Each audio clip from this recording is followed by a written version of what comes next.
the Sheedy Family Chiropractic Studios. This is the Quad Cities sports leader, ESPN 1170 AM, KBOB, Davenport.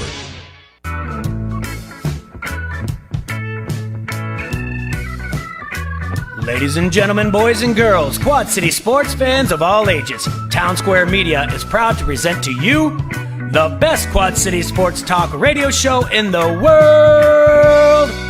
With the face who runs the place, T-Roy, the OG on the marquee, Jaybird, and the cat who runs the chat with the stats, Statman Surge. We are Don't Hassle Us, We're Local. We're not a Quad City sports talk radio show. We're not the Quad City sports talk radio show. We are your Quad City sports talk radio show. Welcome to the conversation, Quad Cities. But first, the Dawn.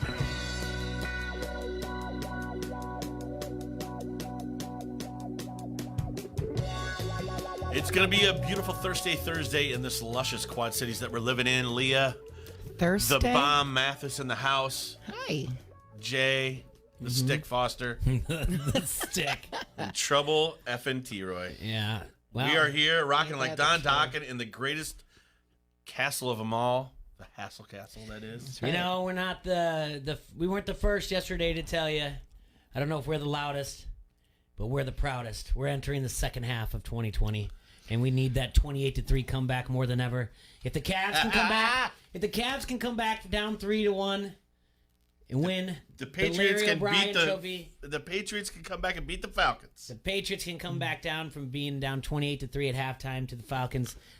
America, Earth, we can come back. And I tell you what, yesterday we unleashed fury on the soapbox super citizens of America. I think we should go back at him again today. Let's just update with what's going on. I have screenshots. Do we have a name of that face that you showed me? Lisa. Lisa. We'll get to that. We'll have our It was segment Lisa. with that. Lisa looks like a Barb to me. Oh, total Karen. The soapbox super citizens, I can barely get that out, of America, who want to tell you everything that you're doing wrong for their city, for their community, for their environment. Just how did you not know that she was going to be one of those? She caught on to the trolling. Yeah. All I did was react to somebody's comment, and I got kicked out. I got So the someone boot. did what Jay was going to do? Yeah, we're referring Somebody to as already got mad at Ground Round. the My Quad, allergies are out the of Quad control Cities today. group of COVID safe people who, and then she's kicked some people out already. It wasn't me. I didn't do what I was. All said I did was gonna do. laugh. That's it.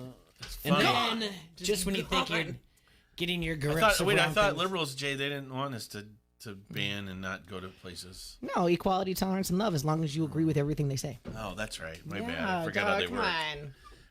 I live with one. She banned me from being her husband. Lucky. I know. I told her to get out, lady. Very much so. Do I not want to make She this wouldn't leave, though. I don't know what's going on. a right, left, liberal, conservative, red, white thing? All I want to do is point out certain Hypocrisy? things. Yes. 2 years ago, friends of ours, the Single Speed Brewery in Waterloo, Iowa, politely denied the Republican Party of renting out their beer hall for a post-election party. I recall this. This made it all the way to the Wall Street Journal. They even said that they wouldn't Any host affiliation, anybody. anybody. They did not want to be in the business of politics because, well, granted, we all see what happens to that. The Republican Party of Blackhawk County replied and said that they had given them numerous amount of money through grants and that they called for the Republicans to not go to Single Speed Brewery, to not buy their beer in stores, do not go and eat there. Okay. How'd that work out? On the other side of the Single political Speed's doing spectrum. very well. On the other side of the political spectrum. And I buy the Those beer. people who are now Republicans screamed, "How dare you want to The eye contact is really ban intense right now. going to a place? How dare you call for an outright not support a local business?" So one side, which leans to the right, said, "Hey, if you believe in what we believe in, don't go to this place." This was 2 years ago. All right? Maybe it was the Washington Post, Wall Street Journal. Anyway, it made national news. The other side said, "Don't do that. You can't do that. It's a local business. You cannot tell people where to go and what not to. Don't use your power for that way." Look at how the tides have turned. Within the last 48 hours, the super citizens The soapbox super citizens of Iowa City, who happen to be leaning more to the left, went after a certain meat market and said, listen, they made a donation that really had nothing to do with outside of serving pizza to some people. And they made a post that might not fall in line with exactly what we believe it should. So they called on people on their side to not go to this place, to not patron this meat market. Mm-hmm. Both in Iowa, both big cities in Iowa, Waterloo, Iowa City, both of them not in the right. Sure. Hypocrisy. Absolutely. Correct. Double standards. Do not. If one thing we stand for here, and it doesn't matter, Quad Cities, if a Iowa place City, gives you bad service, Webster City, don't go back. You know what I'm saying? Quad City, Iowa City, Webster City, Sioux City. Yeah. Go ahead and support local, guys. Hey, you know what? Or Council Bluffs. Don't go to your social media and point fingers and call people whatever else when you don't know them. Go in and talk to them. I'm going to name as many Get to know somebody. Because we're going to tell a story a little bit later about a roller coaster of emotions that yours truly went through today. You? To a point where I teared up at one point. Oh, Jay. Whose kneecaps am I breaking? Like you were sad? I was very sad. I was hurt.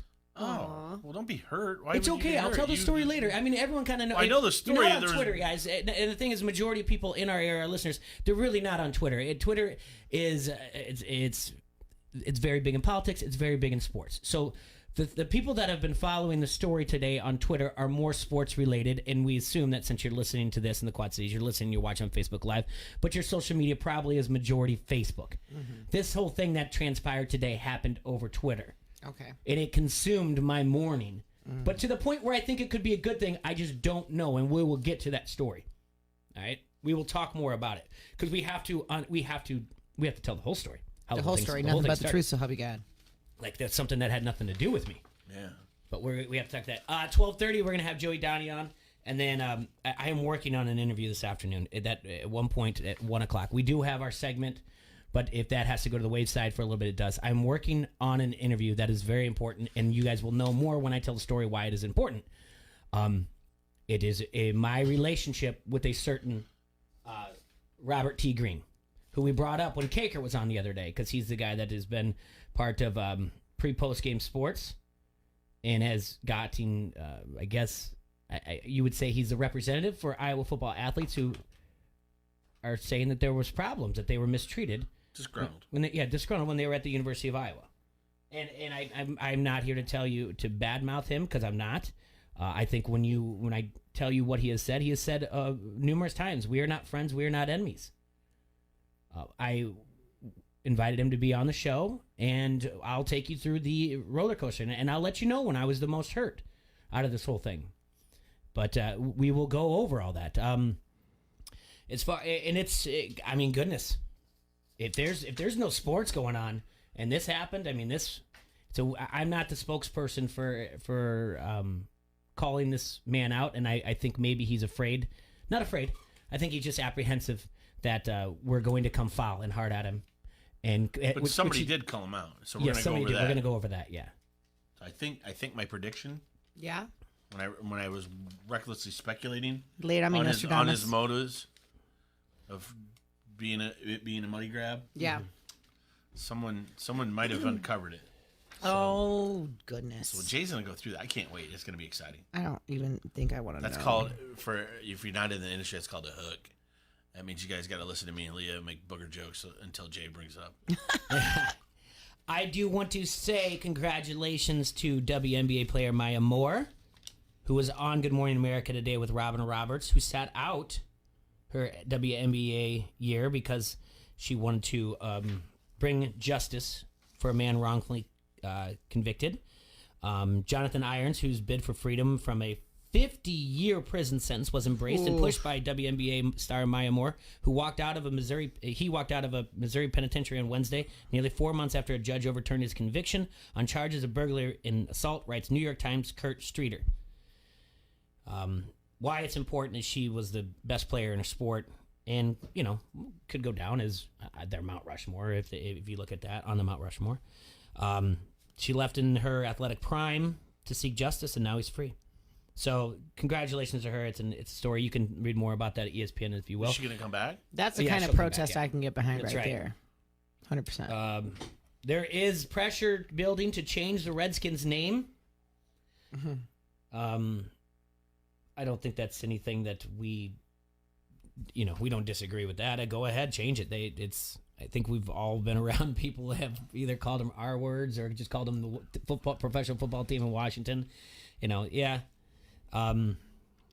DC officials have made it clear Wednesday that Snyder will not be able to build a new stadium on the 190-acre federally owned RFK Stadium site unless he changes the team's name, per the Washington Post.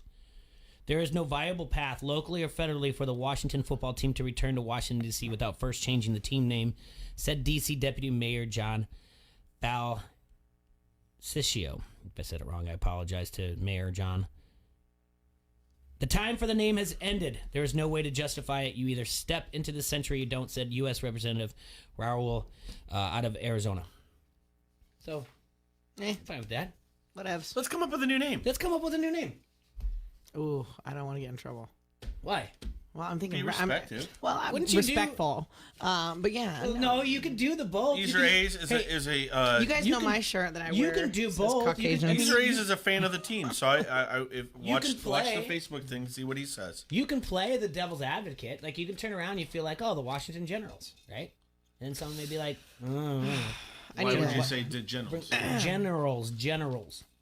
Like the generals, like a military general. So that's a suggestion. The generals. Yeah. Wasn't there a generals already in a sport? I think so. Yeah. Well, isn't that who the Globetrotters played all the time? So right now there's the Washington Wizards. Yeah. Capitals. The Capitals. Love that name. Caps is good. Yeah. And you have the Nats. Nats. Yeah, the Nationals. Nationals. And the Washington used to be the Bullets. Remember that? Well, yeah. Well, there was a lot of shootings in Washington, right, so they changed that name. And we had school shootings became more in our media as well. Yeah. But so they changed it. Yeah, to the Wizards. So I mean, it isn't unprecedented for things to change as we progress or, as a society. Yeah, I mean, when you think about it, okay, well, I don't need to have something called a bullet. I don't know. Oh, see, I think that's ridiculous. Why not? But they used to call Coors Light the silver bullet, and they quit doing that. Why? See, that's taking it too far. I don't know. It looks like a silver bullet. The can looks like a silver bullet. XFL That's why. has the right to the Commanders, right? So they can't use the Commanders because the XFL uses Well, I'm that. sure those three you can't take, right? I mean, they probably have rights to them now. It's not like where you have like the New York Giants and the New York Weren't Giants. they the Centennials in like the movie with Keanu Reeves, The Replacements? Yeah, but like you got the Arizona Cardinals and the St. Louis Cardinals. We can't duplicate names anymore through different sports. I think we've. Stocking said if you want to change the Redskins, then you better change the Vikings, the 49ers, the Chiefs, the Browns, the Raiders, the Buccaneers, and everything. Slow it down. Stocking, calm down. Slow it down. But that's not wrong. Why the 49ers? Because the people who decided to... Might earn a minor 49er. That's yeah. offensive to who? I don't know, but I can see the Chiefs being offensive. I can see the Vikings being offensive. Chiefs is all right, but follow me here. A chief is the leader of a Native American tribe. Right. Okay, this is This is the derogatory Redskin term. is a derogatory term towards a Native American. Yeah. Okay? So Yeah. a chief's not. So let's back off this. Let's calm down if we're going to be stocking. And the Seminoles are supported by the Seminole Nation. The Buccaneers. Seminoles. Buccaneers are pirates. What pirates are upset about that? What races Somalian are pirates are offended by this. Okay, well, I'm sorry. They're not called the Tampa Bay Somalian Pirates. That's a good name for a team, though. Okay, all right. Well, keep going. What other ones did? I'm going to just blow everything Stocking said out of the water. But right now. don't kill the messenger. I'm not. Right now. You're the reader. The Raiders. No. Once again, no Stocking. The Browns. It's named after the guy that owned it, Paul Brown. So no. And then the Vikings. So what? Yeah, it's named after what offensive term is the Viking? Is that an offensive term? Probably to the people that they conquered. I don't. Who did the Vikings conquer? Let's look it up. I don't know. They went around and stormed all kinds of things. Exactly. But they were warriors. So they were great in Game of Thrones. When you're trying to. When you're naming a team and you're going into quote unquote battle, this isn't real battle, but they're just trying to. Okay, he's saying. Okay, so Derek said that the Chiefs need to lose the chop. If we lose the chop, then I'm chopping something else. Well, the Braves could lose the chop too, and then so could Florida State. See, but That's a it's whole other not- thing. I That's don't- not a name. So it's let's not get away offensive from either. Let's It's- get away from things It's giving that are an homage. action It's and giving not a name. homage Let's to the Derek, lifestyle. I want to hear a name for your Washington team. So we got Generals on track. Okay. Now, if you want to stick with, a Native American theme. Could you ask a tribe to get behind like Florida State did? Like the Blackhawks, we could have another tribe doing that. Isn't the Redskins a tribe though, or is it not? No, Leah. It's I'm a looking it up. derogatory term. Well, I'm looking it up. Good God, Leah. Yeah, I'm on it. Good luck with that. Yeah, okay. I've never heard it used in a derogatory way. That's why I'm looking. Yeah, because you were born in 1988. Thank you. That's not true. Well, you were born in the 80s That's true. and not the 1880s. All right, let me tell All my right. story. Let's take a break. Let's put a pin on it because we have Joey calling 12:30. I want to tell my story. Still working on an interview. We want to go to the actual story that's going on today. Not Leah's not, looking up not a recklessly speculating things what that I they're know. gonna Oh call wait, she you. won't new be able poll to find. finds 9 out of 10 Native Americans are not offended by the Redskins We're name. not asking you. We didn't ask you to look that up, Leah. No, I'm just saying that's what anyway, popped let's up. do our thing so we can come back. I can tell the story about my relationship with Robert T. Green and how this whole thing came about. All right. Front Street Brewery, Leah, is the oldest brew pub in Iowa. Nestled right along the bank of the mighty Mississippi River. Been in Davenport since 1992, serving great beers like the Davenport Gold, the Wise Guy, and the Great Raging River. Don't forget, awesome, Cherry Bum Blum. Oh, favorite. You can check out their Facebook page for their food and drink specials or visit the webpage, www.frontstreetbrew.com. Remember, the restaurant is located at 208 East River Drive. The tap room is in the Freight House Complex, so please get down to Front Street Brewery today. You like that? You like that? Woo! Give me a hell yeah! I said give me a hell yeah! This is Bobby Metcalf from the Quad City Times, and you're listening to Don't Hassle Us, We're Local. ESPN 1170 AM. From lines of credit in Chicagoland to equipment finance loans in the Quad Cities to better cash flow in Milwaukee. First Midwest Bank is committed to using our local knowledge and ideas to help our clients get their business momentum back. Visit wehaveideas.firstmidwest.com. You have plans, we have ideas.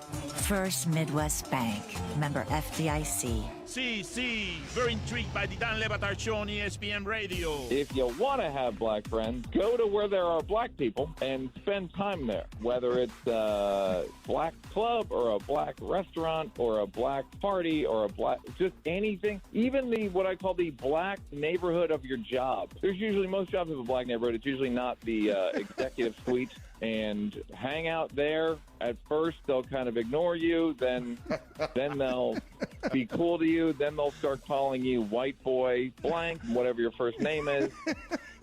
And then they'll just call you whatever your name is, Steve, Bob, whatever your name is. So that's the indoctrination process? That's it goes from like, we don't care about you, you're a little weird, why are you coming here? All right, he's going to keep coming here. And then they'll finally go, hey, where's white boy Jeff, or whatever. The Dan Le Batard Show, 9 till noon on the Quad City Sports Leader, ESPN 1170. We've all spent a lot of time at home lately. Has the look of your kitchen and bath been wearing on you? Time to complete the home renovation of your dreams. And for this, you need an all-star. You need to call Mike at All-Star Home Services. Check out their past transformations at all-starhomeservices.com with financing available and $500 off your complete kitchen or bath project for a limited time. Call now. All-Star Home Services, 563-299-3786 or visit all-starhomeservices.com. This is the Dan Le Batard Show on ESPN Radio. My top 3 movies with Angelina Jolie. Number 3, Mr. and Mrs. Smith. Oh, hey, classic. Angelina Jolie, Brad Pitt. Whew, best looking couple in the history of couples. Number 2 on that list, Kung Fu Panda. Underrated movie, so good. And my top movie starring Angelina Jolie, Lara Croft, Tomb Raider, the laser scene. Oh.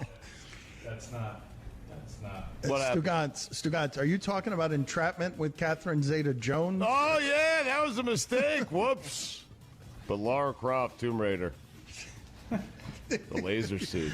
I can't believe I got that wrong. The Dan Levitard Show, 9 till noon on the Quad Cities Sports Leader, ESPN 1170. HempelSafety.com presents Clash of Legends. Pat Miletich and Michael Nunn, the greatest fighters in Quad City history, will face off in the Clash of Legends event Saturday, July 18th at the Mississippi Valley Fairgrounds. The two former world champions will compete in a professional kickboxing bout they are both calling a fight to unite. Clash of Legends will be the Quad City's first mega fight in 20 years. In a boxing showdown years in the making, Fred Two Fist Thomas will throw down with Steven Stunning Edwards, and MMA standouts Junior Hernandez and Jeremy Castro will fight each other in boxing. Other local boxers competing include Donovan Dennis and Jason Phillips. In addition to the Miletich Nunn bout, an undercard of kickboxing and boxing is also scheduled, featuring MMA legend Jeremy Horn and MMA fighters Jason Medina and Sean Huffman. Tickets available now at Jumpin' Joey's at 5 Points, the Mississippi Valley Fairgrounds office, or online at nitrotickets.com. Tickets start at $40. Sponsored by HempelSafety.com, Budweiser, and Radisson QC Plaza Hotel. On your radio, on your phone, on Alexa. This is the Quad Cities Sports Leader, ESPN 1170 AM.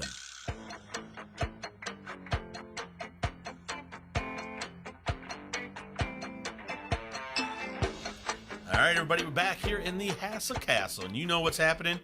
All the good things on the radio are happening on the show. Don't deny it. You can't.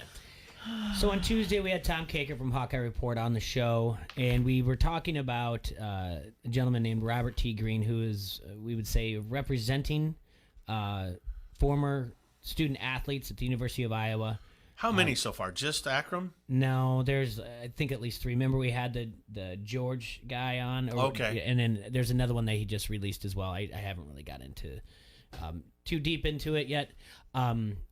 I spent way too much time going back and forth on social media, or email this morning to do too much. So about 10 hours ago, so roughly about 2 in the morning, and this is what I was looking at this morning, and then this is how I got involved in this. On Twitter, it's Jade Michael's the name. It's at Jade_DFW if you're on Twitter. Dallas Fort Worth.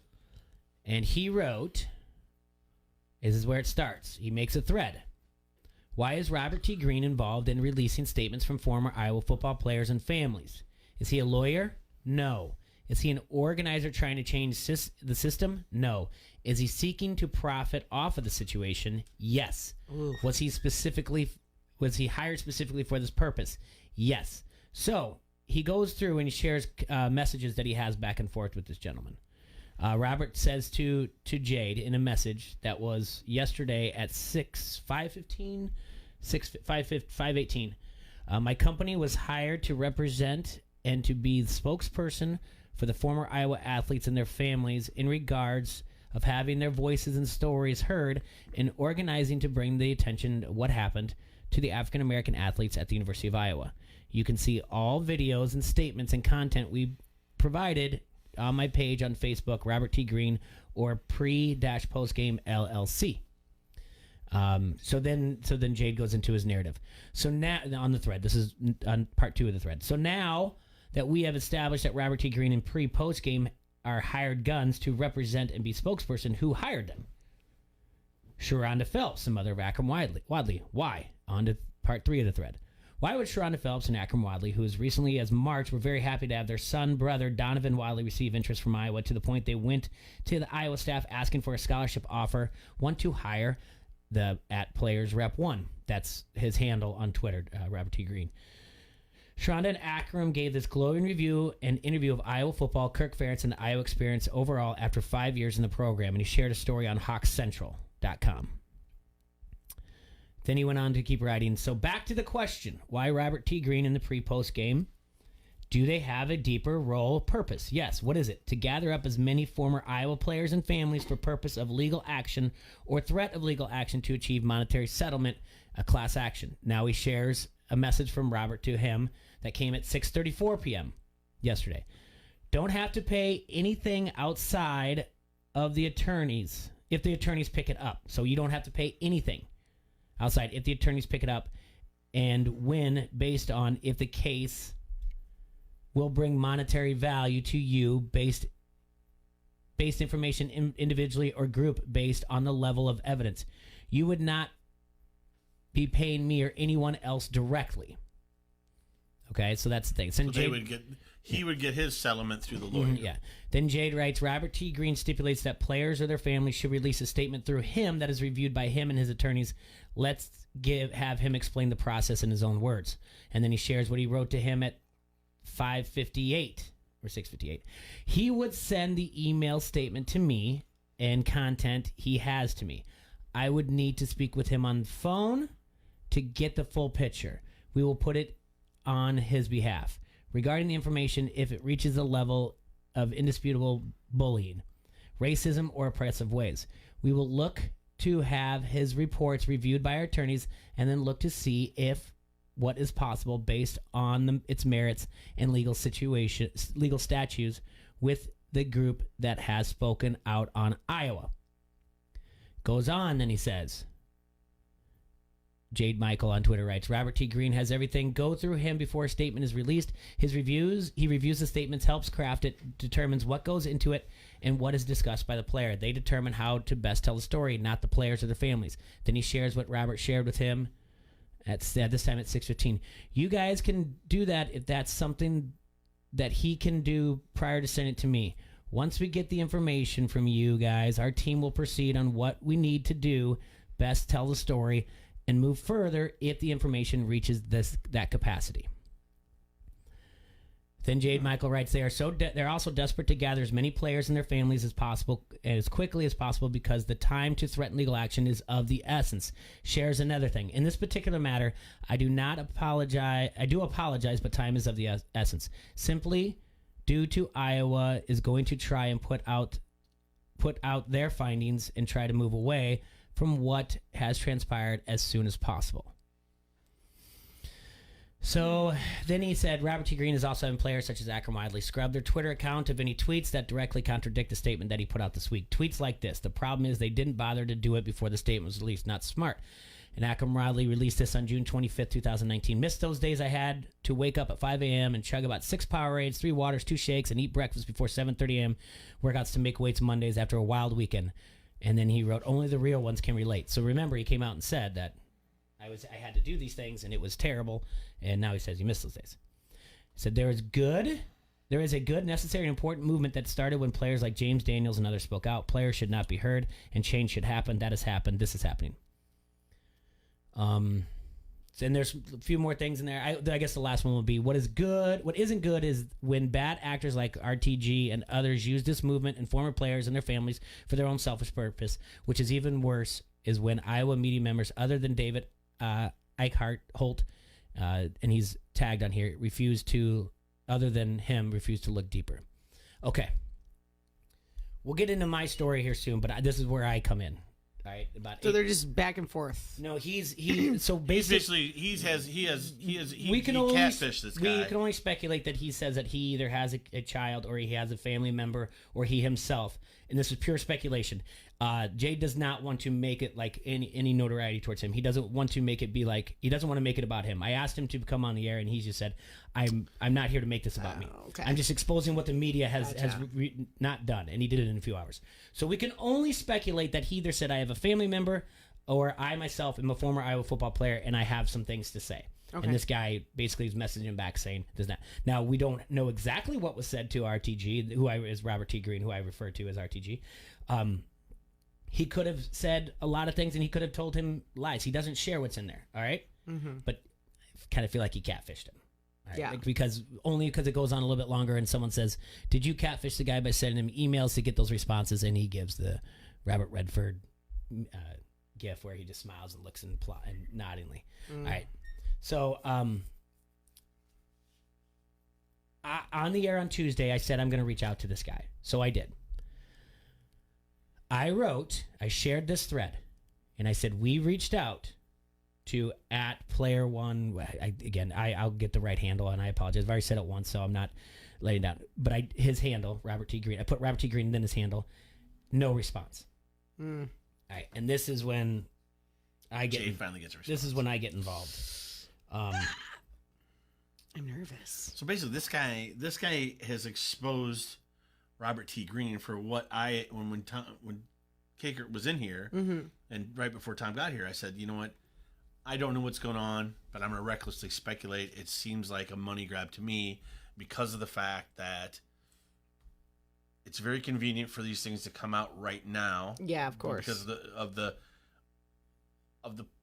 what Legal we're going through, right? Well, of transgressions? things that are going on in the country right now, and the fact that this certain player, Akram Wadley, his career is kind of at a standstill. Last two teams he was with, or two sports or leagues he was with, folded. Whatever else, I'm right there with you. So financially, I said this is a financial grab. That feels like to me. If think I'm you're wrong, right. I'm wrong. I agree with you. It surely seems like I'm right, or I was right. So You're right. On Thursday, I reached out after the show. Actually, during the show, I think I said it on the air. Yeah. Hey, Robert, my name is Jay Foster, and I am the producer / director / host of the local ESPN radio show, Don't Hassle Us, We're Local, on ESPN 1170 AM in Eastern Iowa. Would you be interested in being a guest on our show this week to talk about Iowa football, black athletes, Akram Wadley, and share your story? We are on air noon to 2 CS Central Standard. Thank you for your time. Okay. This is where I get involved because I say this, right? I who don't know who you are and not interested in you. 3, tweet, say, write, mumble, whatever. 4, I've done more for people in a week than you outside of #athletes and charity, nonprofit, mental health, intellectual disabilities field for 20 years. This is what hurt my feelings. Oh my gosh. It hurt my feelings because I never was, and I by the way, when he said, he came out first and said, you didn't reply to me, okay? He said you never broke out. You didn't reach out. I screen snapped it, and I tweeted it twice. So this is what hurt my feelings. Okay, this is where I was like, my feelings are hurt because one, I did reach out, and then I wrote back to him. Then I wrote back and I just replied. I said, 1, yes, I did. Less than 48 hours ago, I sent a screenshot. 2, it's okay that you're not interested in me because I'm interested in your story. Okay. 3, okay, right, tweet, whatever. 4, read words 1 through 5 of your number 2 of your tweet. Don't know who you are. You can't say I haven't done anything in my last 20 years. Yeah, because you don't know who I am. You don't know, and it's not fair. It hurts my feelings. Yeah. Because I did, and I don't want to sound like I'm weak or whatever else. It hurts my feelings, but he just automatically just came out and just assumed like I was somebody who was going to attack him. Yeah. When it said your story. Right. And I can share, and Joey might be busy, so I'll just keep going. So, he did reach back to me on social media, on Messenger. And then he said, if you want to interview, get a hold of me through the proper ways, not through Messenger, because he apologized. He said, I don't use Messenger. We're not friends on Facebook, so some things don't come up or whatever else. You do run a business, but that's okay. So I wrote, hey, Robert, Jay again. We're going to put a pin on it because we're going to talk to Joey, and I just want to catch up with him because we haven't got to talk to him in a while. We're going to put a pin on this Iowa story, and then we'll go to break. I've talked to Joey. You ready? Yep. All right. Thanks for calling in, Joey Donnie. How you doing, sir? Hey guys, how you doing? Good, man. We're just trying to get through these busy sports days. Yeah, crazy. At least we have some sports right now with the high school stuff, and hopefully all the pro sports will be able to make everything happen without too many hiccups. What as for high school baseball, I've heard a little bit of scuttlebutt around that they're concerned with a few outbreaks on teams. Have you heard anything like that, or what have you got? Yeah, I've heard quite a bit regarding that. Nothing that I can get into specifics with about certain teams and that sort of a thing. But it's definitely becoming a more prevalent issue, and the most concerning thing for these teams right now is obviously the fact that for some teams, a small class in Iowa for baseball, they're going to start the postseason next week. So we're at a point where if you have a player test positive at this point, your season is over, and just heartbreaking to think about a team having to end the season like that. But unfortunately, it seems more likely than not that there are going to be teams that are going to have to forfeit postseason games because of COVID-19. No, that sucks. Yeah. How are you guys covering that? What do they make you guys do as the media to get your news, your clips? So from a safety perspective, things haven't been that much different for me. Obviously, I've I've been working from home for the most part. I'm starting to work from the station a little more, just because it when you have a bunch of highlights, it's a little tougher to call the highlights without a TV monitor and to not do it live and that sort of a thing. And so I've been going into the station a little bit, but I usually just show up late in the evenings when we don't have a lot of people in the building. And from a perspective of going to the games, it's really not that much different. The big difference that I've noticed is that the concession stands aren't open. And those like the freeze pops at a baseball or softball game are something that I live off of. I kind of fuel myself off of those freezy pops, and to not have those, I'm really missing those right now. Definitely. So yeah, you mentioned that you've been working from home, and then you have a lot of highlights that you have to do. But I mean, I bet you got pretty good working at home. That it was like I could see this go for a while, huh? Yeah, from a productivity standpoint, it's been amazing. I've been able to be more productive than ever, just because, when you're in an office setting, you constantly find yourself just getting into conversations with your coworkers and kind of getting sidetracked. Now, obviously, that's a good thing. It's good to build that chemistry and have some time to, have some laughs and that sort of a thing. But it's kind of like when I sit down at my kitchen table, it's just off to work, and there's no distractions, and then instead of, let's say I want to, like for the most part, anytime I was interviewing the Iowa Hawkeyes or for Ferentz, it was over Zoom, and so you take out that 2-hour commute round trip to go to Iowa City, and there's 2 more hours of your day that you can use for something else. So it's been different, but there's definitely been some advantages. Now, Joey, is there any truth to the rumor that some of the producers kind of, through the camera and whatever, could kind of see your decoration style at your house, and that they're actually going to talk about making it the Joey Danya live and kind of getting Paula out? Is that true? Like, I hear that they were liking what was going on in the background at your place. That would be a dream come true if I could maybe do a cooking segment or something. See, that's what I was wondering, man. I mean, those are strictly rumors at this point. So, as far as what you said about the sports going forward and whatnot, how are you feeling about? Let's just talk sports. How are you feeling about the NBA, MLB going forward? What do you think? I'm concerned. I think, like most of us are, just because as it seems like. The amount of positive cases are going up drastically right now, and we're getting closer and closer to pro sports returning. It's just concerning to think that when they are supposed to get started again here in a couple of weeks, that we could be, back to a very difficult situation in terms of states going back to certain lockdown measures, perhaps, and that could possibly shut down sports maybe even before they begin again. So hopefully that won't be the case, but it is very concerning to me. And then just thinking about all of the different issues that are going to come from it when you have players testing positive and how they're going to handle it. I'm cautiously optimistic, but we know there's going to be hiccups. Yeah, there's definitely going to be, and there's going to be more and more testing and everything. And then I just read recently that the NFL is thinking about having fans to sign a COVID-19 liability waivers if they're going into the stadiums. And that makes sense. I mean, I think we all kind of knew that was going to happen. Yeah, and I think that's a good move. I think, obviously for the NFL, they want fans in the stands. I think there are a ton of people that want very badly to get into stands and watch some games. So, it's kind of one of those things. You're at your own risk, and if you feel comfortable signing that waiver and want to watch your team play in person, I think that's a good thing as long as they're doing it with social distancing and taking all of the safety recommendations from the health experts. I'm going to ask, because my apologies, I didn't get to finish the segment. How did your Big 7 go the other night? Oh yeah, you're the first one to post the time, bud. I would say it went somewhere from poor to very poor. But you currently are in first place. Yeah, you're in first place. Just so you know. First and only. Actually, so some first guy and- named Bill Rogers actually beat me to it, supposedly. Oh, man. He did it. Yeah. Way to go, Tiny Bill. Bill. Sure he did. Sure, he says a lot of things. I didn't see Bill running. Yeah, right.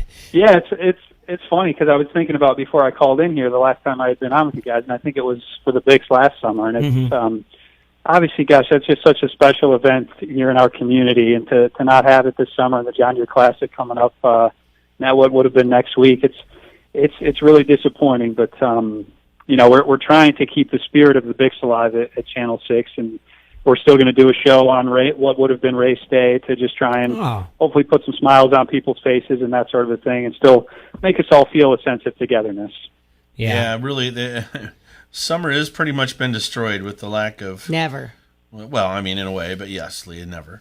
But with the lack of any sort of fireworks from any of municipality or the two big events, like you said, that we look forward to as Quad Cityans, or even the just the fact of not being able to take your kids to a minor league game, which brings me to my next question, Joey. What do you think is going to happen with our minor league team? I mean, come next year, let's say, if we can get back to some sort of normalcy, are we going to have a team? I think, yeah, absolutely. There will absolutely be minor league baseball for years to come in the Quad Cities. Now, if you go a little north up to Clinton or go down south to Burlington, from what I'm hearing, those teams, their futures are very unclear at this point, and it would not surprise me if unfortunately, the Clinton Lumber Kings or the Burlington Bees have played their final games of minor league baseball. But if you speak with River Bandits owner Dave Heller, he'll tell you he has 100% certainty that minor league baseball is going to continue for the foreseeable future in the Quad Cities. That's good. That's good. Yeah, it's good to hear. Yeah, that's it, because it's one of those things that's such a great staple of our community and something we all look forward to. And it's one of those things that we need to, when we do have it back, we have to go out in full force, because I don't think I've never watched. Hopefully, whatever happens, all of the teams in our area will still have, some form of quality baseball to provide great entertainment for the people of our communities. Well, buddy, I know you got to go, and I know you have a meeting. I appreciate your time. And when it's all said and done and we all feel comfortable about everything, we'd love to have you in here, Joey, because I don't want to wait another year to have you on as a guest. Yeah. Oh, I hope I hope we can do it sooner rather than later, at least. And hopefully I'll be back at Pine sometime soon. Love it. Yes. All right, buddy. Love to see you, partner. Hey, Had to give a plug. Good luck. Thanks, man. Plug. Yeah, take care. Thanks, Joey. Appreciate Have a you, good man. one. Yep, bye. All right, that's Joey Downey from KWQC TV. I got to finish my story about Robert T. Green. I've got an announcement that I already did on Twitter that I'm going to give to you when we come back from break, but we have to go to break. We have to get it in, and we're going to go back with my story, and we're going to work our way into something. But when I come back, I've got breaking news for you. All right. Ooh, breaking is my favorite. Favorite kind of news is breaking news. Tim Hernandez wants you to focus on new and fun ways to get fit for yourself and your family. ID Life wants you to be healthier, have more energy, get better sleep, and achieve more focus. ID Life is a health and wellness company that is You messed me up, Troy, with your moaning over there. I'm sorry. My sandwich was good.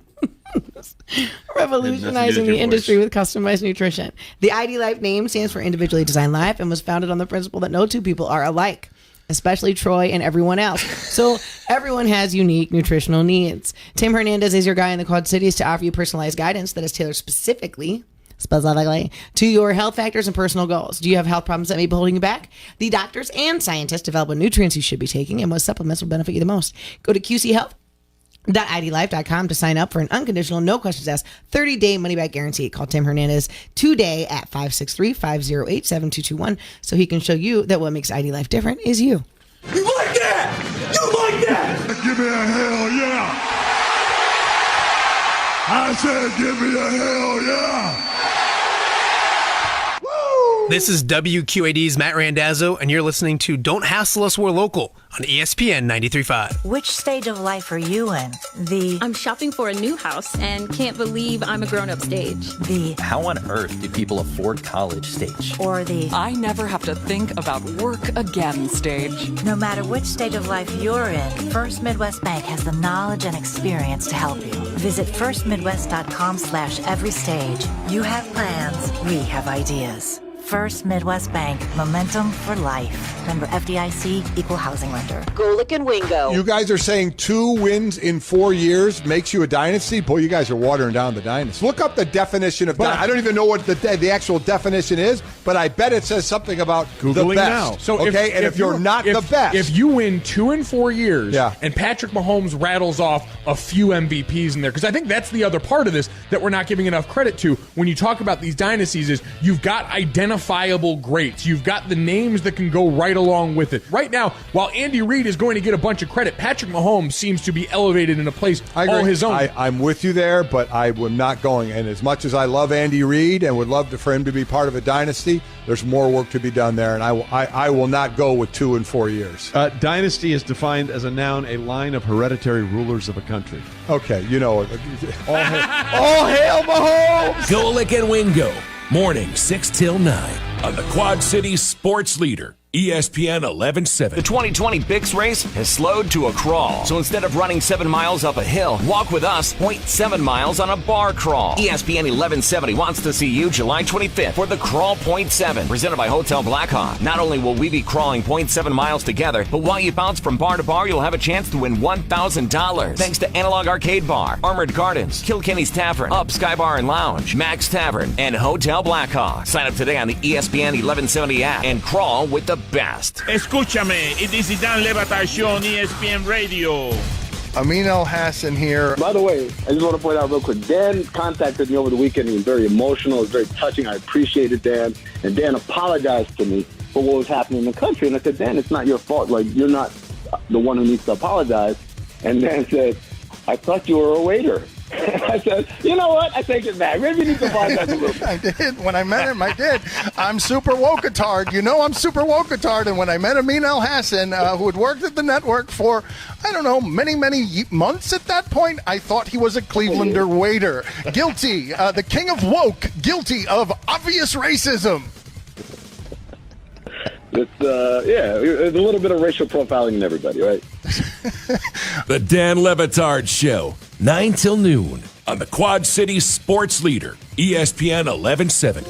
Have you ever wanted to learn a new language like French, Spanish, or Russian, but thought it would be too difficult and time-consuming? Then go to Babbel.com and try it for free.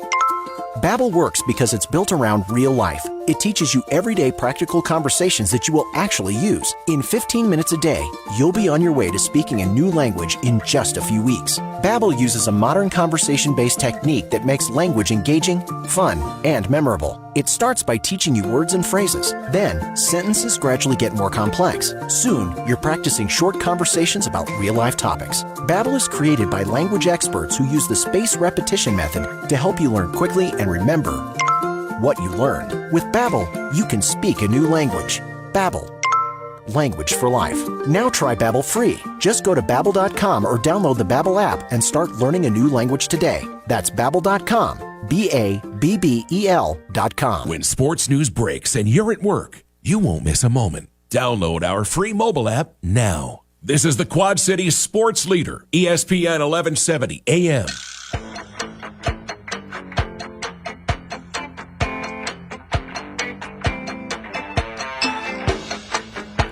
All right, everybody, we are back here in the Hassle Castle. You know the name of the game. It is Don't Hassle So Local, and we are on the K-Bob.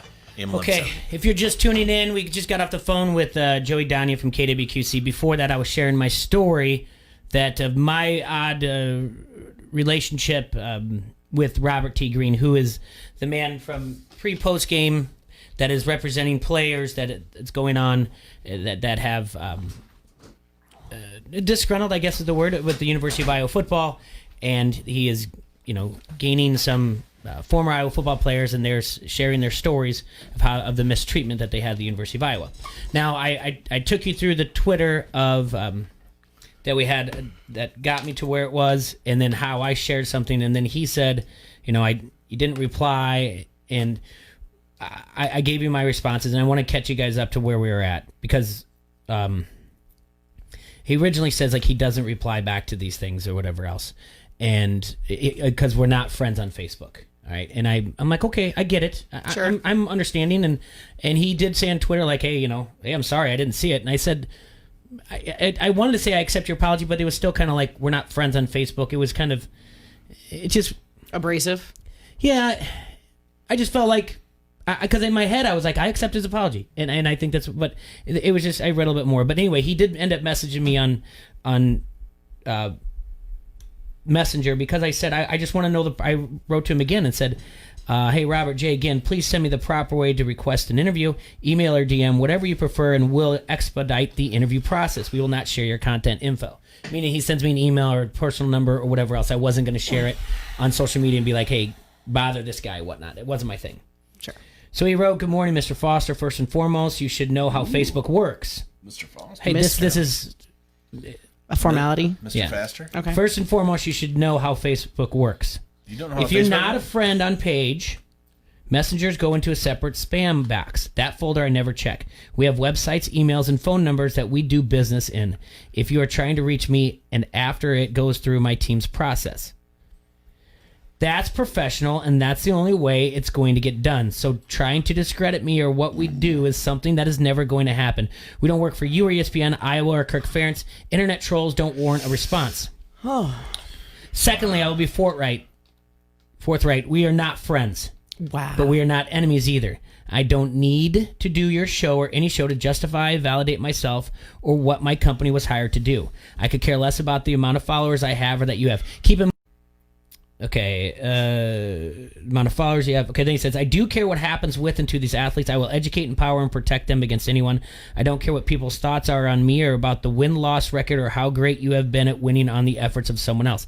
However, if you're interested about what's happened and been happening in Iowa, I have no problem with speaking out on that. Now, if you're interested in that, and since I took the time to respond to someone who isn't going to change anything over here one way or another, so no matter what I'm doing, I never said I was trying to change anything. I said, let your voice be heard. He says, as an act of good faith by you, post my entire response. I am sending now to all your social media feeds, then send your direct contact information to my company to contact you directly. Since you stated you reach out to me, hopefully you'll expect my offer. I think he meant to write respect, and that's fine. Regards, Robert T. Once I see that you've done that, I'll be more than gracious and happy to do that. As I said, I'm speaking for them. That's the topic. We're golden. Say good morning, Robert. Post on Twitter. Post more on Facebook. We never did anything on Facebook. It's going to be more when I actually write up my strange relationship with him. When I make a post, that probably I'll share more of this. But I screen snapped everything and said, hey, he reached out to me. He didn't see it, and they said, thank you, sir. Please use your contact information to email whatever. And then I wrote, I apologize that my attempt for any interview was unprofessional. I have successfully contacted and booked many athletes, sports-related personalities, and celebrities through Messenger and DMs for our show. So yes, it may have seemed unorthodox in your profession. Unfortunately, in the social media world we live in, it is pretty common. Looking forward to using the proper channels of contact you provided. Thanks again for your time. Not a problem, sir, he writes. In the business I am in, that is the only kind. If you're interested in what's best for the players, you'll look into more and maybe understand. If you're in for the industry, you won't. That's okay. That's a business decision, which is your right and your choice. I don't push mine on people like won't have their, and I won't have theirs pushed on us or them. Ugh. Mine is to educate, empower, and protect athletes' best interests, not Iowa's, not Kirk Ferentz, NCAA, etc. The industry has enough enablers and protectors. That's why you and I are in correspondence now. I speak for them. So that's pretty much what I was requesting in the initial message. I'm open to hearing everything. I do not have an agenda. I'll email an interview request. Did that. Email's been sent. Email did go through.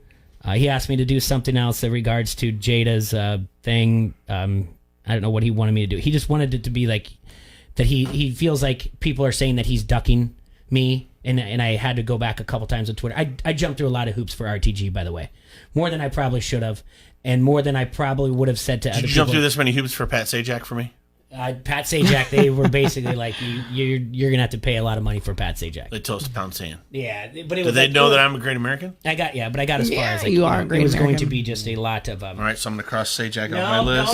Don't do that. That doesn't mean He's I'm still done. my favorite American. So getting data store going here, whatever. What about Stephen? What about Stephen Piercy? So keep lead in singer mind, of Rat? Keep in mind My initial response was I said we're on from noon to 2. My email to him, to the group, to the admin of pre-post game LLC was the exact same thing. Our show, our format, ESPN 1170, what we're on, Facebook Live, noon to 2, CST.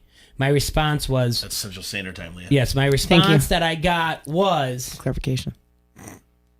Robert will be on 2 o'clock Central Standard Time. I wrote... I've contacted you multiple times. Our show goes from 12 to 2. It just can't happen. And I got no response. Then I went back and messaged him again on Messenger, because now we're Messenger buddies. And I said, hey, and I'm very thoughtful of his time, thinking right now I'm burning time. I'm not getting this. We're not going to be on air tomorrow, and Mondays might be too late. Mm-hmm. I'm burning time. So I'm like, how about 1:30? He says 1:30 is fine. I make a Twitter, I tag it, he retweets it or shares it. So I put on there, here's how you guys can listen. The app, ESPN1170am.com, Facebook Live, everything. I put it on there, Twitter. Then I get another message. He's like, is it 1 or 1:30? I'm getting emails that say 1 o'clock. And I said, I just wrote back, and it's hard to do, and I'm talking to Joey, and I feel bad. Thank you for taking over some of that, T-Roy. You saw I was busy, the interview. Yeah, no, and, it was easy. And he writes, is it 1 or 1:30? And I write, I never got a response from the email, so I'd like to do 1:30 for your time.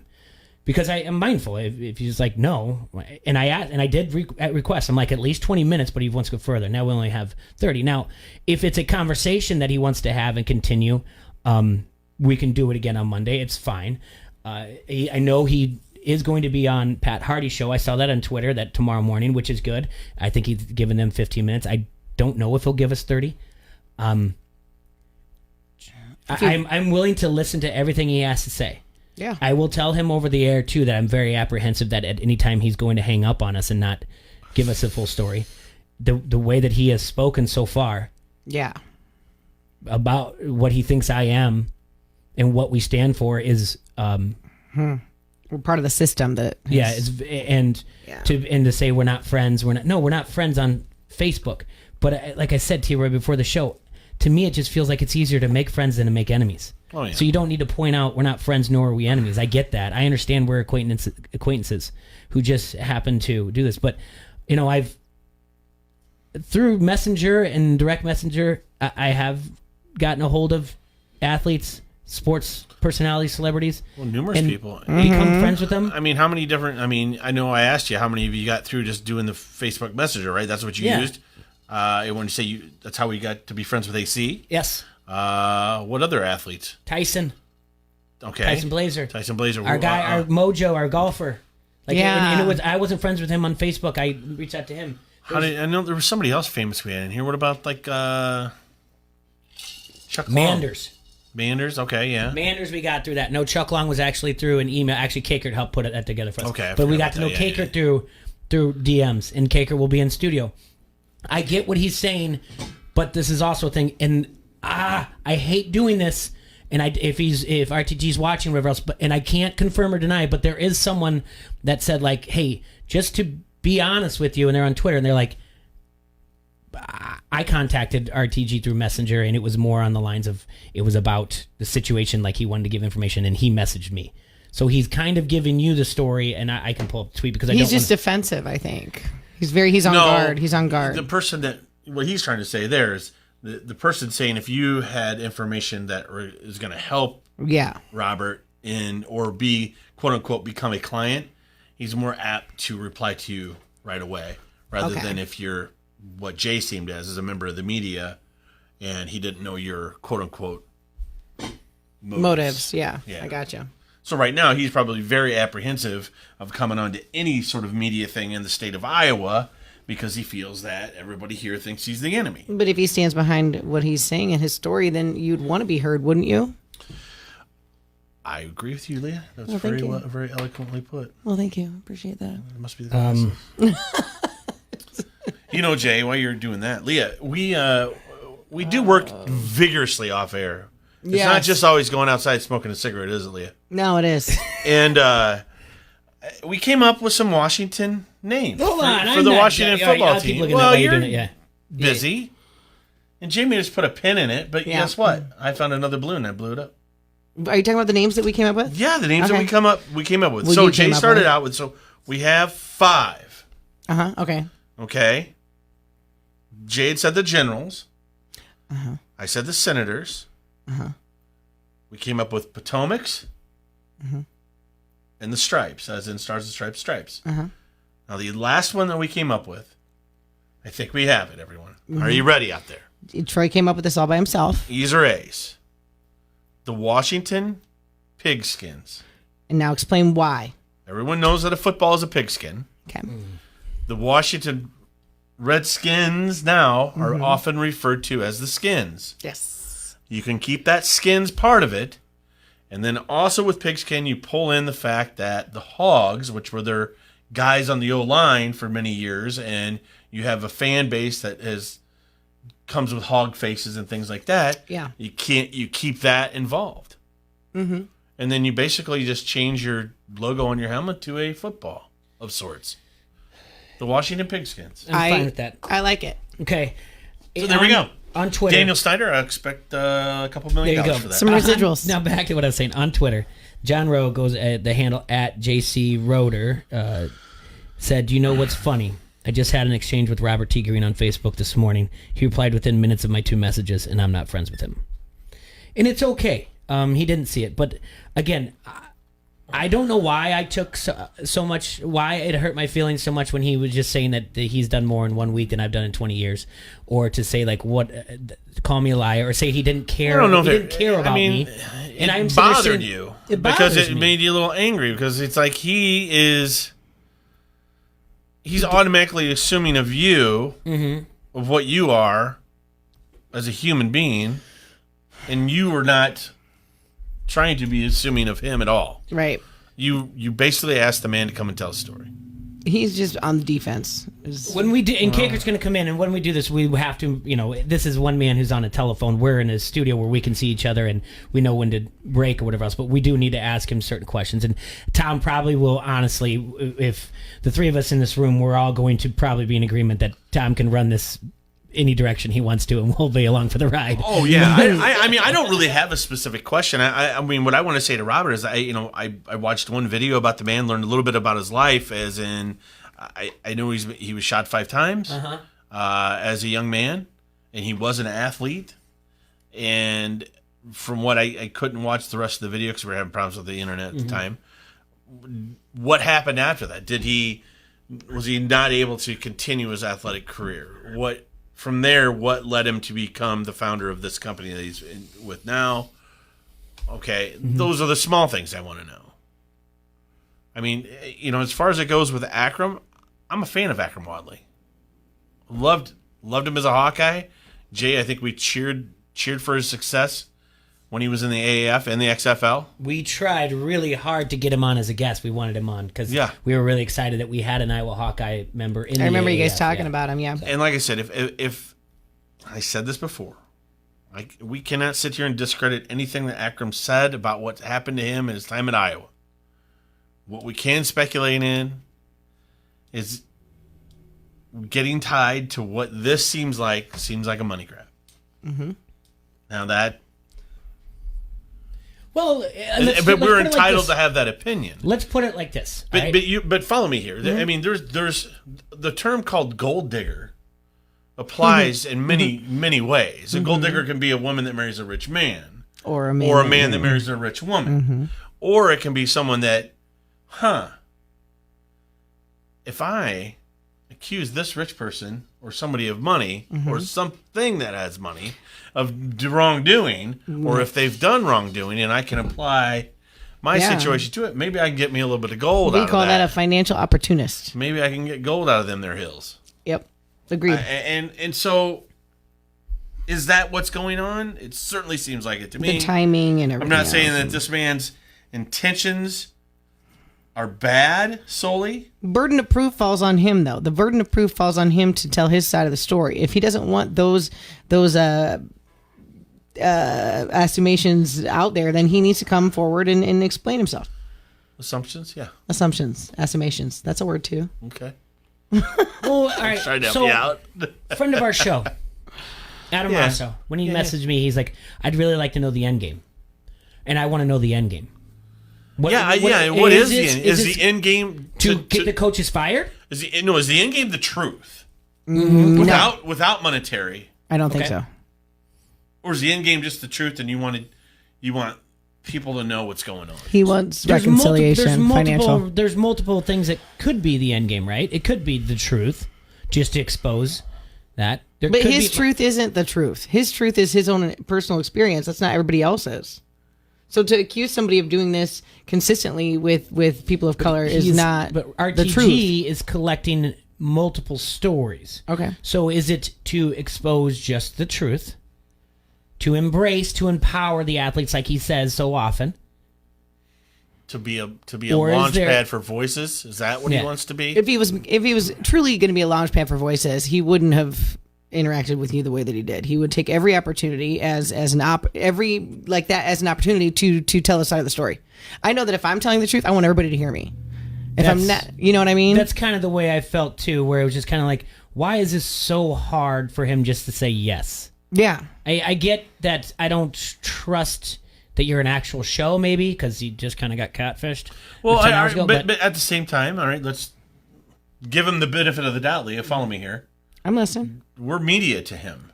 As much as we know, we're not real media. We're like anti-media media. We're I mean, what I'm beginning at. We're the ding-dongs on the radio, okay? Real media. Yeah. You have a disdain for real media at times. Yes. And Definitely. So but to him, though, that's what we are. I get that, but my point is... In his perspective. No, I'm just trying to... Jay says this a lot. We sometimes need to step away from ourselves and look at it from the point of somebody else. Yeah. So I think that's what I'm getting at is I want to hear him out a little bit. I want to see... Absolutely. But like I said... I think I can tell by his tone. Yes. By his presentation, his mannerisms, just voice, his motives and everything behind it. His voice mannerisms, I should say. What kind of man he is and what his real intentions are. Right, absolutely. I just think that you know what I mean. The burden of proof is on the truth teller. The burden of proof is on the truth seeker. The burden of proof is on if I'm innocent. If I'm convicted of a crime and I'm innocent, I'm not shutting up until people listen to me, and I'm going to tell my story to as many outlets as I can. Because I want them to hear the truth. So that time when you assaulted me, we're not going to talk about that? You want to talk about it right now? No. Okay. I was asleep. I'm the... First of all. God. See, as the truth teller, I want everybody to hear my side of that story. Oh, well, you is. It is one of those things that I love the story when we say like, oh, it's social media, but you just get out there, you do... When we can waste 90 minutes on TikTok, or you can waste 90 minutes of just being polite. I could have replied back to him and been like, gone through 1 through 4 and been like, it's unbelievable that you say these things about me. Instead, I just say you read number 2. You don't know me, so that's not fair to you to write number 4. You were the bigger person. Yeah, but if you you write and you just say, okay, maybe it was unprofessional, maybe you read it wrong, because people Jay is very nice. People can he's read way messages. more PC than I would be. I'd be like, listen here.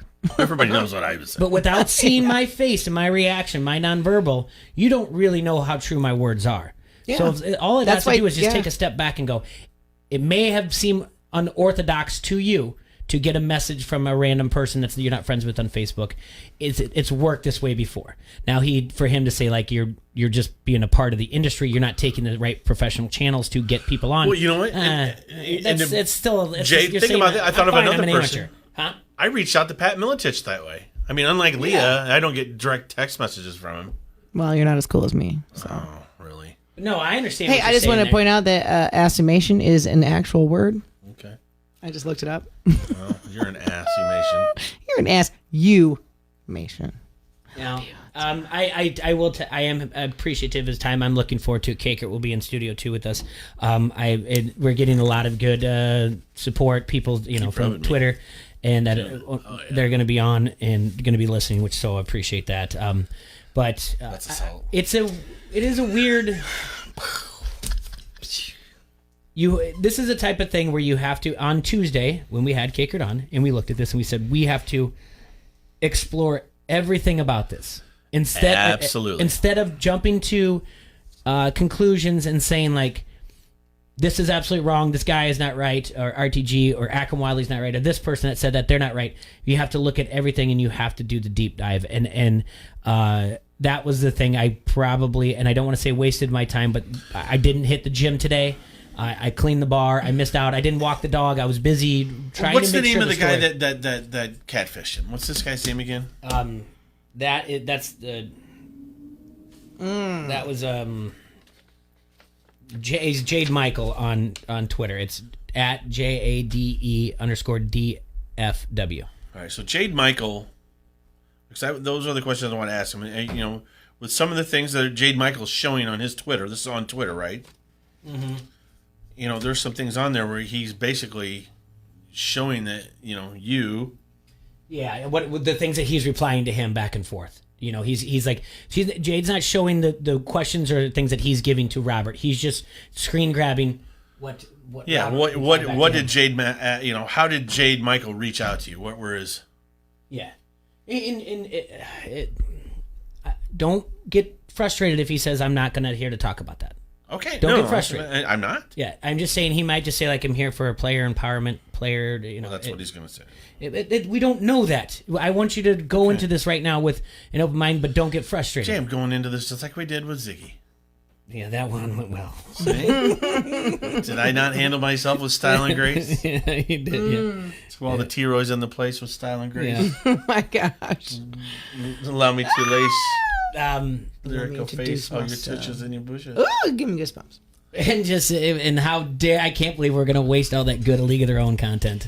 That we're gonna we got time. We got 18 minutes for God's sake. But I'm assuming Cake will be. Well, we're gonna do League of Their Own real quick. Let's go break. No, we're gonna break or whatever. All right, we can do. Hell yeah! I said, give me a hell yeah! This is Matt Koss of the Quad City Times, and you are listening to Don't Hassle Us, We're Local. ESPN 1170 AM. Introducing First Midwest Bank's newest branch, Your Home. With our online banking and mobile app, it's easier than ever to make a deposit from the dining room, pay bills from the patio, or get alerts in the loft. The convenience of First Midwest Bank, right from your own home. Visit firstmidwest.com/convenient to get started today. First Midwest Bank, momentum for life. Member FDIC, equal housing lender. Golick and Wingo. Can we say baseball is the worst at this? Yes. Of them publicly talking about money. Shut up! Seriously! Players, owners, shut up! We get it. We know it. Let it all happen behind closed doors. Don't tell, you're saying this publicly to people who are listening who have had to close their businesses because they can't take out loans, or if they take out loans, they can't pay them back.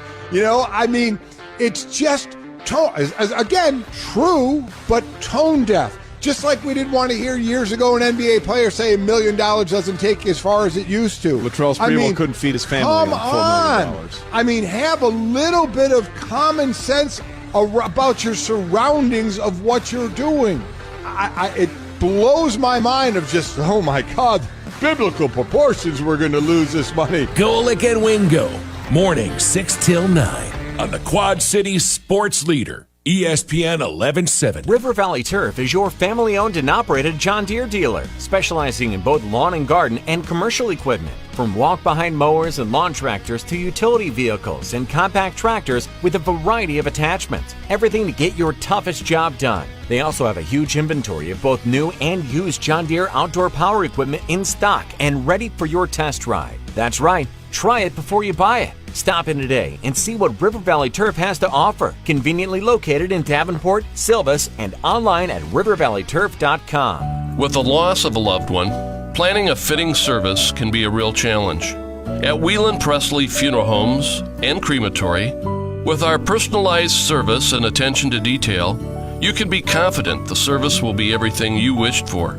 We've been serving families in our area for generations. We would be privileged to serve yours too. Whelan Presley Funeral Homes and Crematory, Rock Island, Milan, Reynolds, and the Knox Chapel. Golick and Wingo. Matt Nagy joining the Chicago Bears head coach. With these quarterbacks, what do they both know from you about the quarterback situation, potentially the starting quarterback position for Chicago? They know everything that everybody else knows. And that's the best part of our situation that I feel like is they are literally getting to both get an amazing fair chance to win the starting quarterback job for the Chicago Bears. Golick and Wingo. Morning 6 till 9 on the Quad City Sports Leader, ESPN 1170. The John Deere Classic may be on pause, but the cheers continue with Birdies for Charity in full swing. Make a flat donation to your favorite charity by filling out their form or online at birdiesforcharity.com. Best of all, participating charities get at least a 5% bonus. Plus, you're automatically entered for a chance to win the grand prize, courtesy of Smart Lexus of Quad Cities. So pledge now and help the cheers continue, because magic does happen here. From the Sheedy Family Chiropractic Studios, this is the Quad City Sports Leader, ESPN 1170 AM, KBOB Davenport.